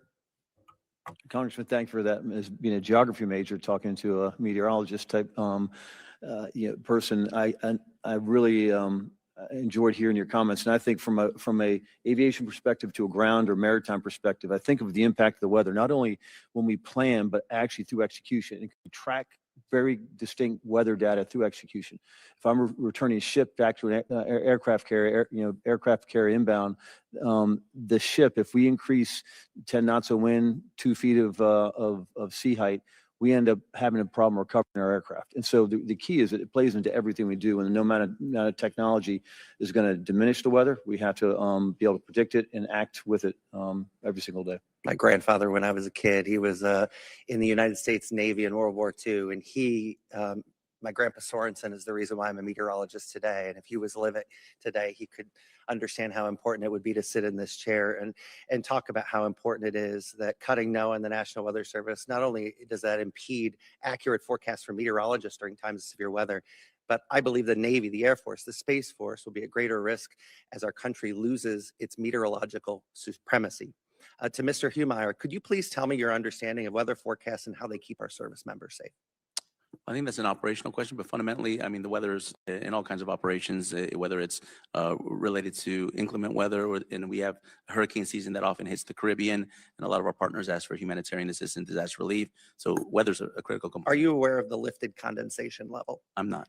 Okay, that's the base of any cloud. Okay, so anyone flying with the Navy or the Air Force, it has an essential understanding of keeping aircraft away from a line of sight. As you mentioned, General, every ops briefing begins with the weather. And maybe it's not just meteorological understanding. Mr. Humire, do you understand what happens when we cut funding to an already lean NOAA? Why would you believe that we could ever be in a better situation today with less accurate data? I'm not aware of that funding cut. Well, this administration clearly wants to cut NOAA and the National Weather Service. They put it through the Doge meat wringer in the last year. And I saw so many of my former colleagues in the meteorological enterprise get thrown out to the curb. We've seen degradation of weather models. I was talking with leaders at the Weather Channel today, and they said, Congressman, can you protect the data? But let's also understand, it's not just the data that is used in weather forecasting, it's the data that we're using for warfighters. So it concerns me that you're not aware that weather data is being impeded. Well, I would defer actually on the operational aspects, as both General Guillot and General Donovan mentioned. Weather is a critical component of operational planning for all kinds of operations, whether they're combat operations or they're support operations during peace environments. So if they have the authorities and they have the capabilities and tools that they need, then I think that's where my responsibility lies. As I said, I wasn't aware of the cuts that are going to NOAA, but if they tell me that they don't have the authorities or the resourcing that they need to conduct those operations, then we would elevate that. Gentleman's time's expired. Chair, and I recognize the gentleman from Minnesota, Mr. Finstead.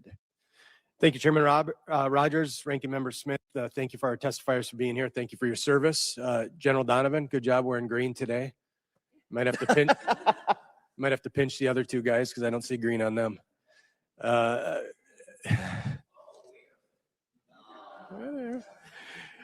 Throughout your testimony today and throughout your answers to the questions of many of my colleagues, we've heard much about the many ways which NORTHCOM and SOUTHCOM ensure our global security and help maintain stability throughout the Western Hemisphere. The importance of a strong NORTHCOM and SOUTHCOM has been made abundantly clear.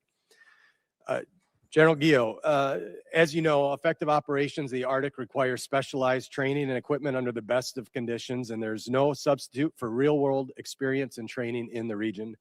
It's critical to have designated Arctic units that are specifically trained and equipped to execute their assigned missions in all conditions. For example, my home state of Minnesota, we experience it all. We're hardy folks. Unfortunately, we're known for a few other things right now, but we definitely are known for our weather, and we're experiencing that right now. Minnesota offers this unique environment for testing these capabilities with the cold climate and the presence of Lake Superior. The lake's vast expanse, deep cold waters, and extreme winter conditions closely mimic harsh environments of the Arctic. There's only so many places in the homeland that offer that, and we're proud to have that and be that in Minnesota. So, General Guillot, what are the primary challenges NORTHCOM faces in conducting military operations and testings in the Arctic environment?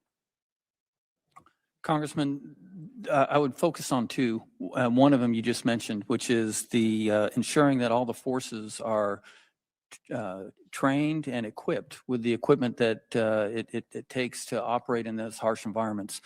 The other is we have to actually do that training. And so we just completed Arctic Edge, which is exercise in Alaska, which is traditionally held during the period of the year with good weather. And I intentionally moved it back into February, March. So we would have the air crew and the maintainers operating and preparing aircraft to work in those harsh environments. And we're learning a lot.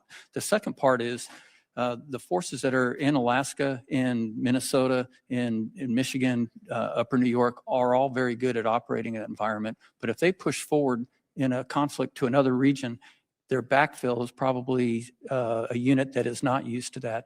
And so I'm trying to identify within the services the specific units that require that type of training so they can do that. And the last thing I'll point out very quickly is I'm working very closely with General Steve Nordhaus, who's the chief of the National Guard Bureau, on increasing in the U.S. our training opportunities so we don't always have to do it in Alaska, so we can do it in Minnesota, Michigan, and New York, and expand the opportunities for stateside units to get that Arctic type training. Great to hear that. So a little bit more depth on this. So how does NORTHCOM assess the effectiveness of its current Arctic training and testing programs? Can you describe the importance of improving these capabilities? You alluded to it a little bit, but we in Minnesota are looking forward to continuing to grow and work with increasing capabilities, testing range. We have the resources, we have the deep water, we have, it's on the homeland, right? So this is something that we can control. And so just maybe a little bit more about, kind of what are the metrics that you use to measure the effectiveness? Congressman, what I use is their ability to come quickly and operate inside of one of our operational plans. And I would say the best we have is our special operations forces. We have identified units that go up there and train regularly and expand their mission, not only in Alaska or in the northern part of the U.S., but also into Greenland. And I don't mean this as a criticism, but the Air Force is probably the most challenged because most of, so many of the bases are in the southern part of the U.S. and so many of the U.S. Air Force units have been on rotation in the Middle East for years and years, and that's the environment where they've gotten their most training. And so I'm working very closely with General Wilsbach and his staff to get more of the Air National Guard and regular Air Force units trained in the Arctic environment. That's great to hear. Minnesota is open for business. We welcome you. You bring the jets, we'll bring the cold weather and the climate that will provide our warfighters the awesome opportunity and training. Thank you again for being here. Thank you for your service. And Mr. Chair, I yield back. Thank you. The chair now recognizes Mr. Vasquez from New Mexico for 5 minutes. Thank you, Mr. Chairman. General Guillot, General Donovan, and Assistant Secretary Humire, thank you for being here today. Over the past month, there have been several incidents that have caused myself and other members of Congress to question the Department of Defense's ability to coordinate effectively with other U.S. agencies. On February 11th, the FAA shut down the El Paso airport and airspace with no warning to local officials, residents, or lawmakers such as myself. The FAA said the airport and airspace would be closed for 10 days, citing special security reasons. As the Southern New Mexicans that I represent woke up to this sudden news, absolute chaos and confusion ensued. The public, myself, and other members of Congress were left in the dark, wondering if there was a more serious threat that we were unaware of, as was originally indicated, which led to widespread speculation and misinformation. After Representative Escobar and I launched a congressional inquiry, the airport quickly reopened, but for multiple days we received conflicting information from the Department of Defense, Fort Bliss officials, DHS, and the FAA as to exactly what had happened. FAA staff told my office the temporary flight restriction was pre-planned, but the FAA administrator instead tweeted that there was an active threat. Then we learned it was related to DoD technology in the hands of Border Patrol after an explanation of shooting down a party balloon. Meanwhile, nearly half of the flights out of El Paso that day were canceled, with thousands of people affected by this incompetence. Overnight, medevac flights were suspended. A similar incident happened only 2 weeks later when the DoD accidentally shot down a CBP drone after CBP failed to notify the department of an ongoing exercise. This led to the FAA issuing a temporary flight restriction over Fort Hancock that still remains in place today. Assistant Secretary Humire, can you explain where exactly the breakdown of communication was between the Department of Defense and the FAA? Thank you, Congressman, for the question. Over the last 14 months, the department has had several iterations of communications and coordination with the FAA, specifically on the capabilities that you're referencing. Those consultations have to do with the capabilities, the risks, the associated vulnerabilities that can be associated with that system. In to respect to the specific instances that happened recently, a lot of that was in lack of coordination with the Department of Homeland Security. Now, I'm happy to report that since that incident, we've been able to streamline a lot more of that coordination. 3 agencies, Department of Homeland Security, Department of War, as well as the FAA, and looking to improve on that process as we move forward. Well, thank you, Mr. Humire, but let's zone in on that lack of coordination with the Department of Homeland Security. That's what I was looking for. What failed? What was the lack of coordination? Well, I'd have to defer to the Department of Homeland Security because that's their coordination with the FAA, not ours. Okay. I want to move briefly now to talk about some of the counter-UAS technology that is being tested. Both these incidents involved counter-drone high-energy lasers, which is technology whose effects on people, the environment, and other U.S. assets aren't completely known yet. I believe this is what the FAA was concerned about and what likely contributed to them issuing these shutdowns and flight restrictions. Reporting suggests that these tests are some of the first known domestic use of a counter-drone laser system conducted outside of a controlled environment. Assistant Secretary Humire, how has the department determined that these types of drones were ready at the time to be tested outside of a controlled environment? And what are the possible risks to civilians and other U.S. assets? So the high energy laser system, Congressman, that you're referring to is something that detects at a very meticulous level whatever aerial threats that can be presented, particularly as they relate to unmanned aircraft systems. So in the case of the incidents that you're talking about that happened in recent weeks, the system worked. It actually took out what it detected could be a potential threat, not mitigating any vulnerabilities or mitigating any vulnerabilities that would be present to a larger aircraft or civilian uses of other. Thank you, Assistant Secretary. And I think that's the important thing where the coordination has to be in place with the respective agencies, with DHS and FAA. Just what you mentioned, that if there is no imminent threat, especially to commercial airliners, that needs to happen before we shut down international airspace. It's been about a month since Representative Escobar and I sent a letter requesting a specific briefing on this issue and what led to the sudden closure of the El Paso airport. We have not received any response. Is this something you can commit to, a briefing for myself and Congresswoman Escobar? Congressman, happy to take that back and get back with your office within appropriate time. Is that a yes? Yes. Okay, thank you. Lastly, I'd like you to pay special attention to recent letters submitted to state and federal offices by 5 Texas sheriffs regarding the proposed border wall project in Big Bend National Park. Please take heed from local law enforcement and consider their advice. Mr. Humire, does the Department of Defense or the administration plan to dignify these sheriffs with a response? Again, I'm happy to take that back. This is the first time I'm hearing about it, so I'd have to coordinate with my office and have a response for you in short time. Thank you, Mr. Humire. Chairman, I yield back.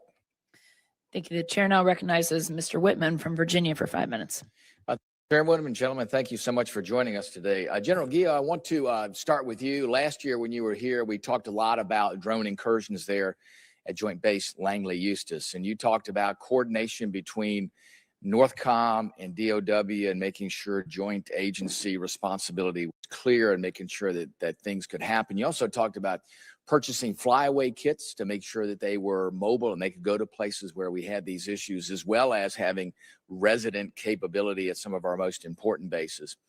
I want to get an update from you on that, and also want to ask you too about the importance of proliferated sensor networks. And last year's NDA was able to get a section in there that talked about using these sensor networks that are already at our civilian airports and making sure that we integrate them into DoD data systems so we have a much broader perspective about what's happening, especially in our efforts to counter unmanned aerial systems there. Can you give us an update on where NORTHCOM and NORAD are in using that sensor data that comes from our civilian airports through the FAA in order to get a more complete picture of counter UAS efforts and UAS threats? Yes, Congressman. On the sensors, I would point out also in El Paso, they're the leaders, I think, that we've seen in taking a variety of sensors and tying them together into a comprehensive picture. And so I think it's through the University of Texas, El Paso. They have a really great system that we are using as a baseline to get us first in the southern border area, the 1,954 miles that constitute the southern border, and tying that together for the first time.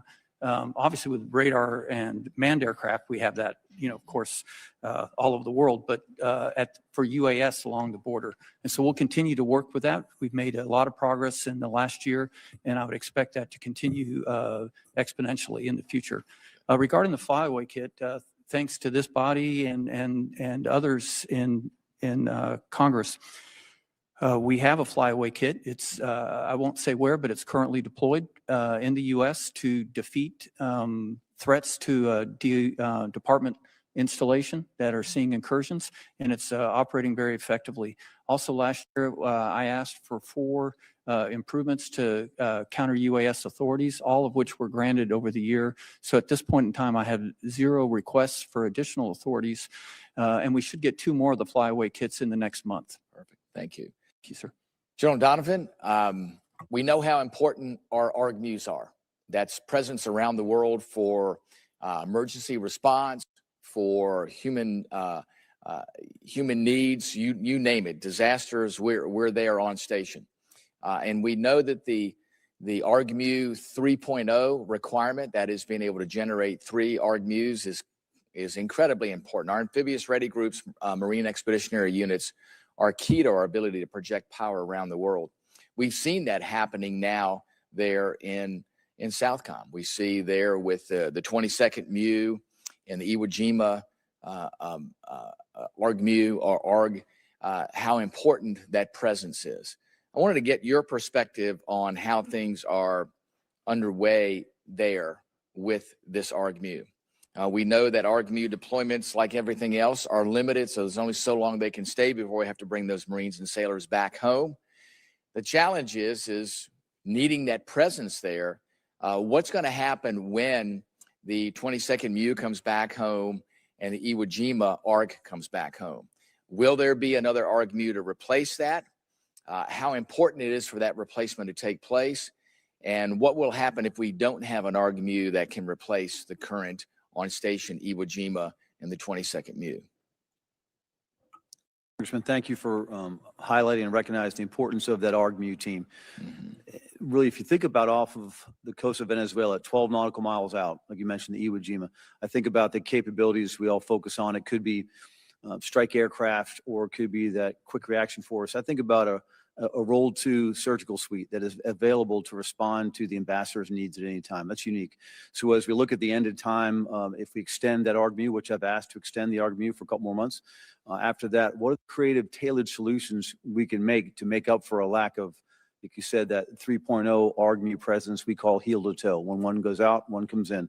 Until we get to that point, we'll have gaps, and those are significant gaps, because that ARGMU is the true Swiss Army knife inside the department. Fantastic. Thank you, Mr. Chairman. With that, I yield back. Gentleman yields back here, and I recognize the gentleman from California, Mr. Cisneros. Thank you, Mr. Chairman. Thank you all for being here today to answer our questions. General Donovan, look, I've always been a proponent of showing the flag, and I always thought we should send more ships down into the SOUTHCOM area there, to kind of build up relations, kind of similar things that we've done around in different parts of the world, including Asia. I think we do need more ships down there. We do need to have more visits into our Latin American countries there to make sure that we keep up good relations. It's always important to do that. Although I'm not sure that we need them to kind of be carrying out law enforcement missions as what has been doing, especially with these kinetic strikes, which, has varying legal issues attached to them. At the same time, using very expensive munitions to kind of carry and take them out when there are other alternatives I think we could be doing. So General Donovan, how much would a larger Coast Guard presence there actually in the area help benefit and kind of work towards that mission of actually, which is probably their duties, carrying out law enforcement. How could that serve to deter the drug problem that we are trying to solve here of drugs coming into the United States? Would you support a larger Coast Guard presence there? Congressman, absolutely. And the Coast Guard Commandant and I have been talking about that very thing, because the Coast Guard, such a powerful capability with that both law enforcement capability and an operational tactical that we can bring, and partners really want to have that Coast Guard touch point. So we're in active conversation with Coast Guard to do so. Well, thank you for doing that. And so, Mr. Humire, hopefully I said that right. You know, Secretary Rubio, Secretary of State Rubio, had said that a lot of these kinetic strikes are really, they're a deterrent. It's helping propel the drug trafficking coming into the United States from these Latin American countries by doing so. Now, look, we could shoot suspected criminals dead on the streets here in the United States, and that would be a deterrent to reduce crime here in the United States, but it doesn't necessarily mean that it's legal in order to do that. Neither are these strikes. So how is the department justifying these kinetic strikes at a time when we should be using the Coast Guard, who has the authority to kind of do law enforcement, to do investigations, could seize, could seize the phones, could seize ledgers, could see, look at GPS data, could get the drugs that are actually there, right, and take this as evidence in to prosecute individuals later on down the road. Why are we not, or why have we not been using the Coast Guard more in order to do this mission? Well, thank you, Congressman, for the question. We have been using the Coast Guard. Interdiction has been going on for decades inside Latin America. Last fiscal year, we had record seizures on interdiction, but interdiction is I know, but necessary. we've made a decision to blow these vessels up, Correct, boats Congressman. up, rather than to kind of pursue the legal, Coast Guard. Correct, and I which can is- explain that interdiction is necessary but insufficient. Deterrence has an additional effect, a signaling effect on narco-terrorists to raise the risks associated with movements. But And we've seen deterrence- 20% reduction in the deterrence is not- Caribbean yeah. and a 25% reduction in the Pacific. You can make the argument for deterrence this whole time about like, oh yeah, we're deterring them, but that does not make it legal. So I think this is something we need to go back. The Department of Defense needs to reevaluate, right? Just because we can deter a crime by doing a certain thing and blowing up a vessel, that does not necessarily make it mean that, okay, it's a legal way of action that we can pursue. And so that needs to be kind of continued to be reevaluated, which is why we need this larger Coast Guard presence. Congressman, we've been using interdiction for the last I'm good. 20, I'm good 30 there. years, We're and done. they haven't had the same results as we had. My questions with are done. I'm deterrence. reclaiming my time here. Gio, I asked this question last year, and I'm going to ask it again. The Russians continue to kind of test the ability of kind of flying into the Alaskan airspace there. They're continuing, trying to push us to see what we can do and how far they'll go. And at the same time, the ice melting, the opening up sea lanes in the northern polar regions there are continuing to increase traffic into that area. So over the last year, what is the increased threat in that area with the increasing of the opening of the sea lanes, the Russians continuing to push this? How are we deterring that? Congressman, you're right. The number of incursions by Russian aircraft into the ADIZ has increased over the last year. It's on a trend. Gentleman's time's expired. Chair recognizes the gentleman from Do New it York, for the Mr. record. Ryan. Thank you. Thank you, Mr. Chair. Thank you all for being here. General Guillot, I want to thank you for following up aggressively with our team, specifically around issues that I know have been brought up on drone and UAS. Your team has been phenomenal working with us on the incident that happened at Stewart Air National Guard Base in my district. Your testimony last year, we talked about the 130I, and I just want to commend you and your team and everybody on the committee, all working together to address that issue. And we appreciate that. I want to thank you for that, sir. Obviously, there's a lot more to do, but let us know what you continue to need on that. I want to use the remainder of my time to talk about something that a few colleagues have hit on, but I think is deeply concerning to a lot of folks, which is the continued deployment of U.S. troops, both federalized Guard troops and active duty troops domestically, which I think we all know, if we're honest with ourselves, is not only legally wrong, but just wrong in our guts.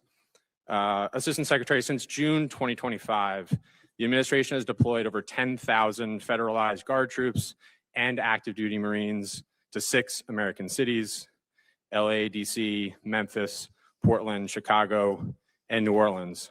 I would note that half of them were directly over the objection of local law enforcement, elected officials, governors in those areas. I would also note that the CBO puts the total cost through December 2025, I'm sure it's higher now, at $496 million, $500 million of hard-earned American taxpayer dollars.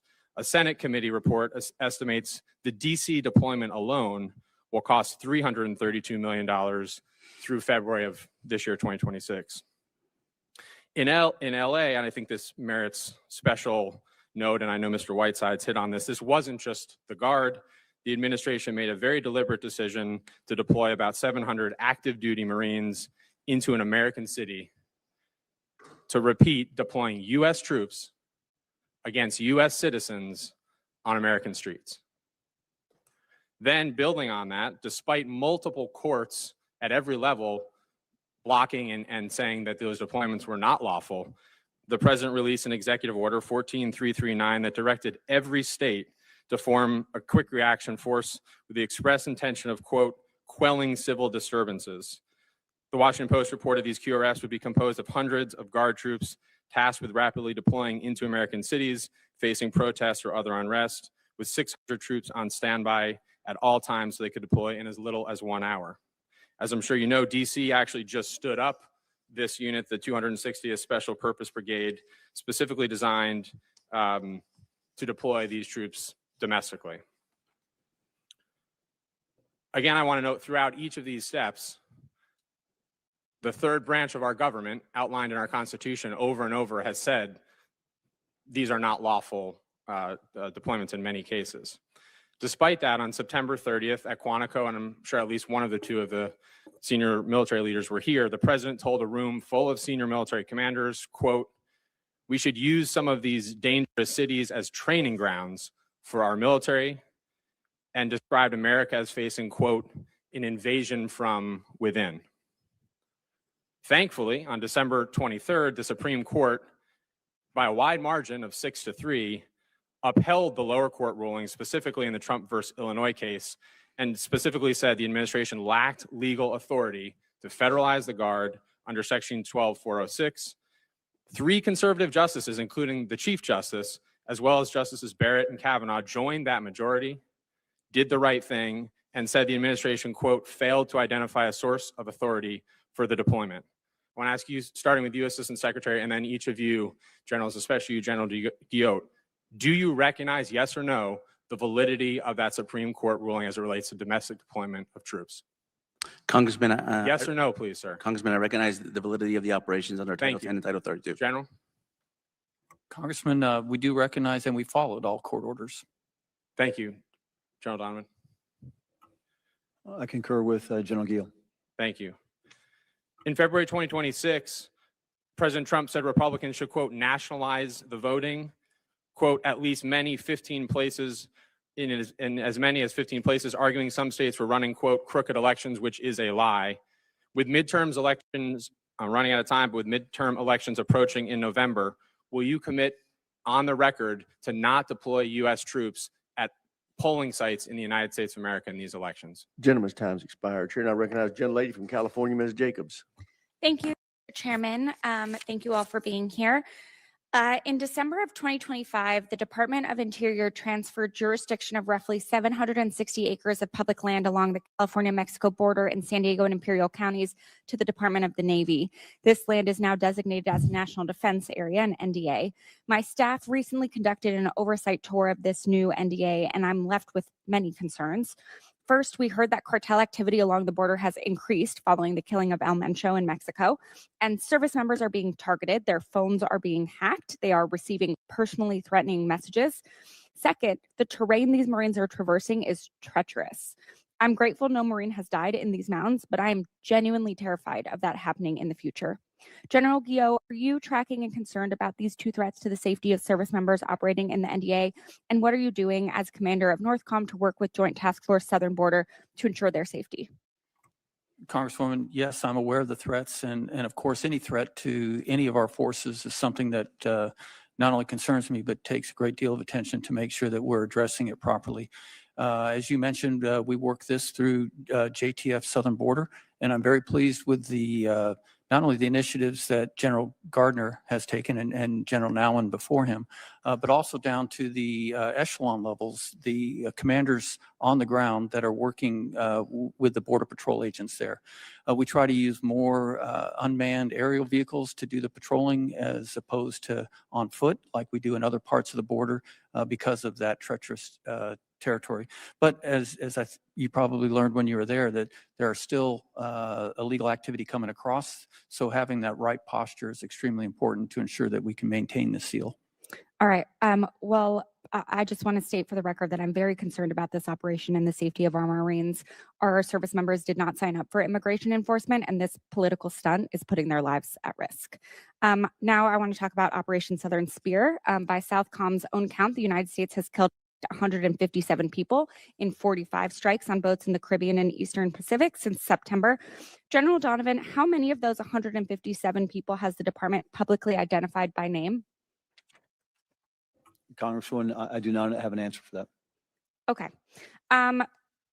Do you have an answer on whether Southcom has conducted a single post-strike investigation into whether any of the 157 people killed were in fact carrying drugs at the time they were struck? Not before, not based on route patterns, but actually carrying drugs at the time they were struck. Congresswoman, thank you. And then actually in front of me is your note you sent to the command, which I've actually used and not only to prep for this testimony, but actually to understand our timber program and how we're going about this. I will hold that we mitigate all harm through our targeting and planning process. But as far as names, specifics, release, I can't tell you right now. I'm learning the process, but I will tell you that I have reviewed, and that's why the question back to you, Congresswoman, are you speaking OSS or OAR, the number of casualties? Is that combined, or are you parsing those out? I'm parsing them out. So what I could tell you is that after actually receiving your letter, I looked back at the OAR specifically because I wanted to I read every single one of the actual quick looks that the JTF did and know that we have 2 15-6 investigations underway. So that's what I know about those operations specifically. Okay, well, I appreciate you doing your work on it. I look forward to getting your answers. I will just say pre-strike legal review is not the same as post-strike accountability, and we expect there to be post-strike accountability. I wanted to follow up on my colleague, Mr. Vinneman's exchange with you, General Donovan, about the targeting process for Southern Spear. Mr. Vinneman asked how you distinguish between a criminal organization from a terrorist target. What I didn't hear you clarify, and is the most important question in this entire operation, is, are you conducting status-based or action-based targeting? Congresswoman, I appreciate you asking that. The status-based, and this is, I'm not pushing back any way, but those two definitions are not definitions I technically use in our own targeting process. If you could give me your definition, I can pivot off that. Sure. Are you striking these boats because the people on board are members of a designated terrorist organization, or because they are engaged in specific hostile act at the moment of the strike? I would say at this point, Operation Southern Spear for enhanced counter-narcotics and these maritime strikes both apply. Okay. Either you're in an armed conflict and you're targeting based on status, which there is unanimous support among the international legal community that you're not, or you're conducting law enforcement with lethal force against people who pose an imminent threat, which violates human rights law. So, I'm a little concerned that we don't have a clear understanding of exactly how the targeting has happened. And as has been emphasized, these strikes are illegal. Young lady from Pennsylvania, Ms. Houlihan.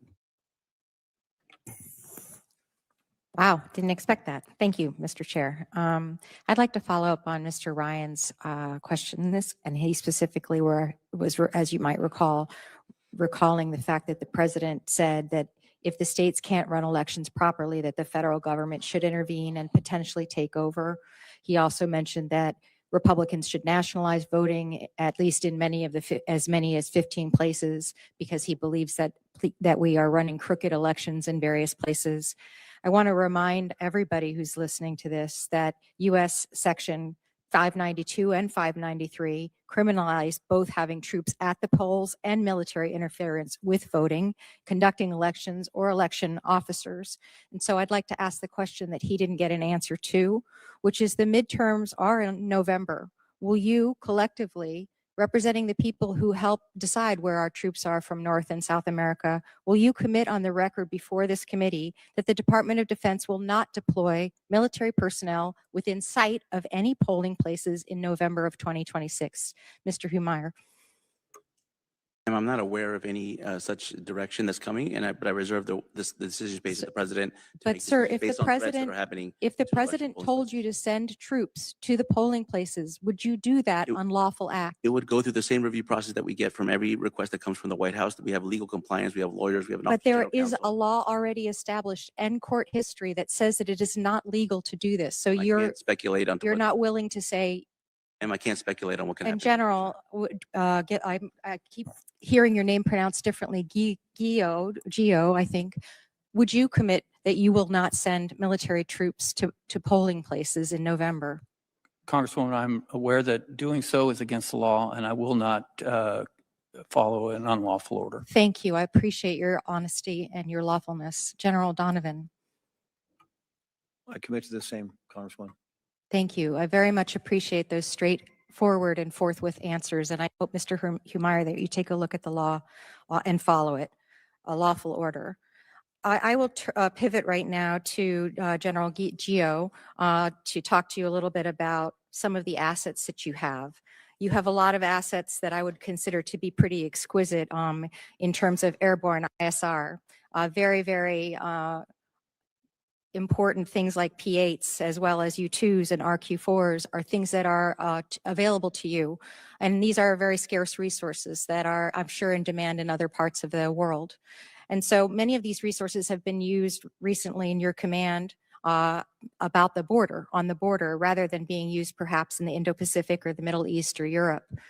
As much as every commander would want more of these resources, do you think that this is sort of overkill at this point in time? And do these resources perhaps need to be redeployed to other areas? Congresswoman, I agree with the importance of the airborne ISR, and I do not think it's overkill for our mission. In fact, we could use more, but I would like to point out that within the authorities that I have under the GFM, I have shared those assets with CENTCOM, with Southern Command, Indo-PACOM, and with EUCOM, making sure that they're used in the place where they're needed most at the time, while I continue to conduct the missions that have been tasked of me to ensure that we have a seal of the border and can counter cartels. I totally appreciate that, and in fact have heard about that as recently as a trip that I took up to Iceland, where I know some P8s have been deployed to other places most recently, and I appreciate the sharing. It does feel a little bit that you must feel conflicted, though, when you have missions and things to accomplish within your own AOR and you're being asked to send your assets other places. How do you reconcile that when those things are heating up as much as, in, for instance, Cuba will? Or could. Congresswoman, first, I share your admiration for the P8. It's a fantastic aircraft that has helped us quite a bit. I just try to take a global picture of the environment and see what homeland implications are tied to the other AORs. And sometimes using those assets forward is actually the best defense to address them further away from the continental U.S., which is why I'm willing to share when necessary. And then with my last seconds, these particular assets have the ability to collect, as I've mentioned, exquisite information. How do you make sure you don't collect it on U.S. citizens when you're at the border? Congresswoman, I'm very aware of the intel oversight requirements, and we follow them very, very strictly. Thank you. I yield. Gentlelady yields back. Chair, and I recognize the gentlelady from New Hampshire, Ms. Goodlander. Thank you, Mr. Chairman, and thank you to our witnesses for being here today. General, thank you for your service to our country, and thank you for your very clear commitment to uphold the law and to honor your oath to our Constitution. I hear concerns from my constituents every single day about domestic deployments of the military, particularly in the lead up to the November election. And I appreciate your commitment to upholding the law. We have no more solemn responsibility. I want to begin by asking you, General, about Operation Absolute Resolve. Can you explain the rationale and objectives of Operation Absolute Resolve? Congresswoman, I'm going to move to Mr. Humire to walk through that. I was not in command at the time. I was in a different billet, so I wouldn't want to look back and give you false information. Understood. Well, Mr. Humire, I read in your written testimony, you characterized Operation Absolute Resolve as a law enforcement support operation. The Justice Department unsealed the superseding indictment. Is this indictment the basic legal basis and objective set? This is what drove the objectives and rationale for the operation? The Department of Justice, ma'am, released a legal opinion. I'm not sure if it's in that indictment prior to the operation to the White House that characterized the threat that was posed, and that there was warrants that were being actioned on by the Department of Justice against indicted criminals, which included Nicolas Maduro and his wife Celia Flores. Yes. So what is the current status of the 4 Venezuelan nationals who are listed in this indictment? So I haven't been directed to any actions that can be taken on those individuals. Are they still serving in the Venezuelan government? I'm not clear of all of them, but I know at least one or two of them are continuing in the Venezuelan government. Can you get back to us with a clear status update? Yes, I know, On ma'am, each- that at least 2 of them are currently serving in the Venezuelan government. I could get back to you with a So determination on all 4. So is the operation ongoing? Well, Operation Absolute Resolve was a law enforcement mission that the Department of War supported. Is it ongoing? No, what's ongoing is our engagement with the Venezuelan government to stabilize the country so that these threats no longer emanate in So our is the United States running Venezuela? No, the Venezuelan government's working with the United States to stabilize the country, and evidenced by the fact that there hasn't been an economic or societal collapse after the operation. Things are moving into a steady state.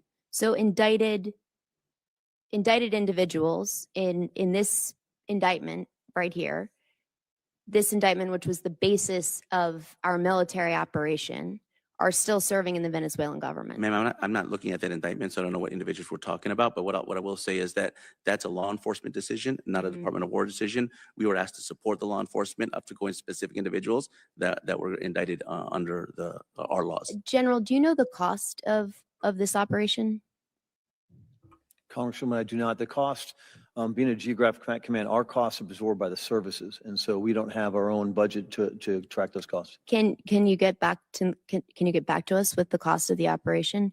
Yesterday, Is that Operation Absolute Resolve or? Yes. Yesterday, the president floated the idea that Venezuela should become the 51st state of the United States. This is not the first time the president has made a suggestion about another country becoming the 51st state. Are there any plans to annex Venezuela? No, ma'am, I'm not aware of any plans. I could say that we are moving very far along on the stabilization efforts with Venezuela in conjunction with the interim Venezuelan government.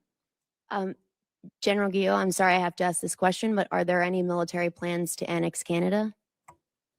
No, Congresswoman, I'm not aware of any plans to annex Canada. Well, that is a relief because as I shared with you last year, my home state of New Hampshire shares a 58-mile border with Canada. And I think we all agree that this is a border that matters enormously to us. Last year, General, when you came before our committee, I asked you what the consequences would be for our country if NORAD didn't exist anymore or was fundamentally altered. The president's appointed U.S. ambassador in Canada suggested in January that NORAD may have to be altered, which has caused some consternation. In what ways would NORAD need to be altered? Would there be any justification for fundamentally altering this relationship, which, as you've testified powerfully, is so important to our national security? Congresswoman, I think the ambassador was talking about having to alter how we employ if they had fighter aircraft that were not interoperable with our fighter aircraft, which we have now. They can share data links, mission planning, execution capability. If they were to buy aircraft that were not interoperable, we'd have to alter our operational procedures. But at this point, they're still interoperable. Thank you, General. I yield back. Thank you, Mr. Chairman. That concludes the open portion of today's hearing. We will now recess for 5 minutes and reconvene in 22:12 for the classified portion of the hearing.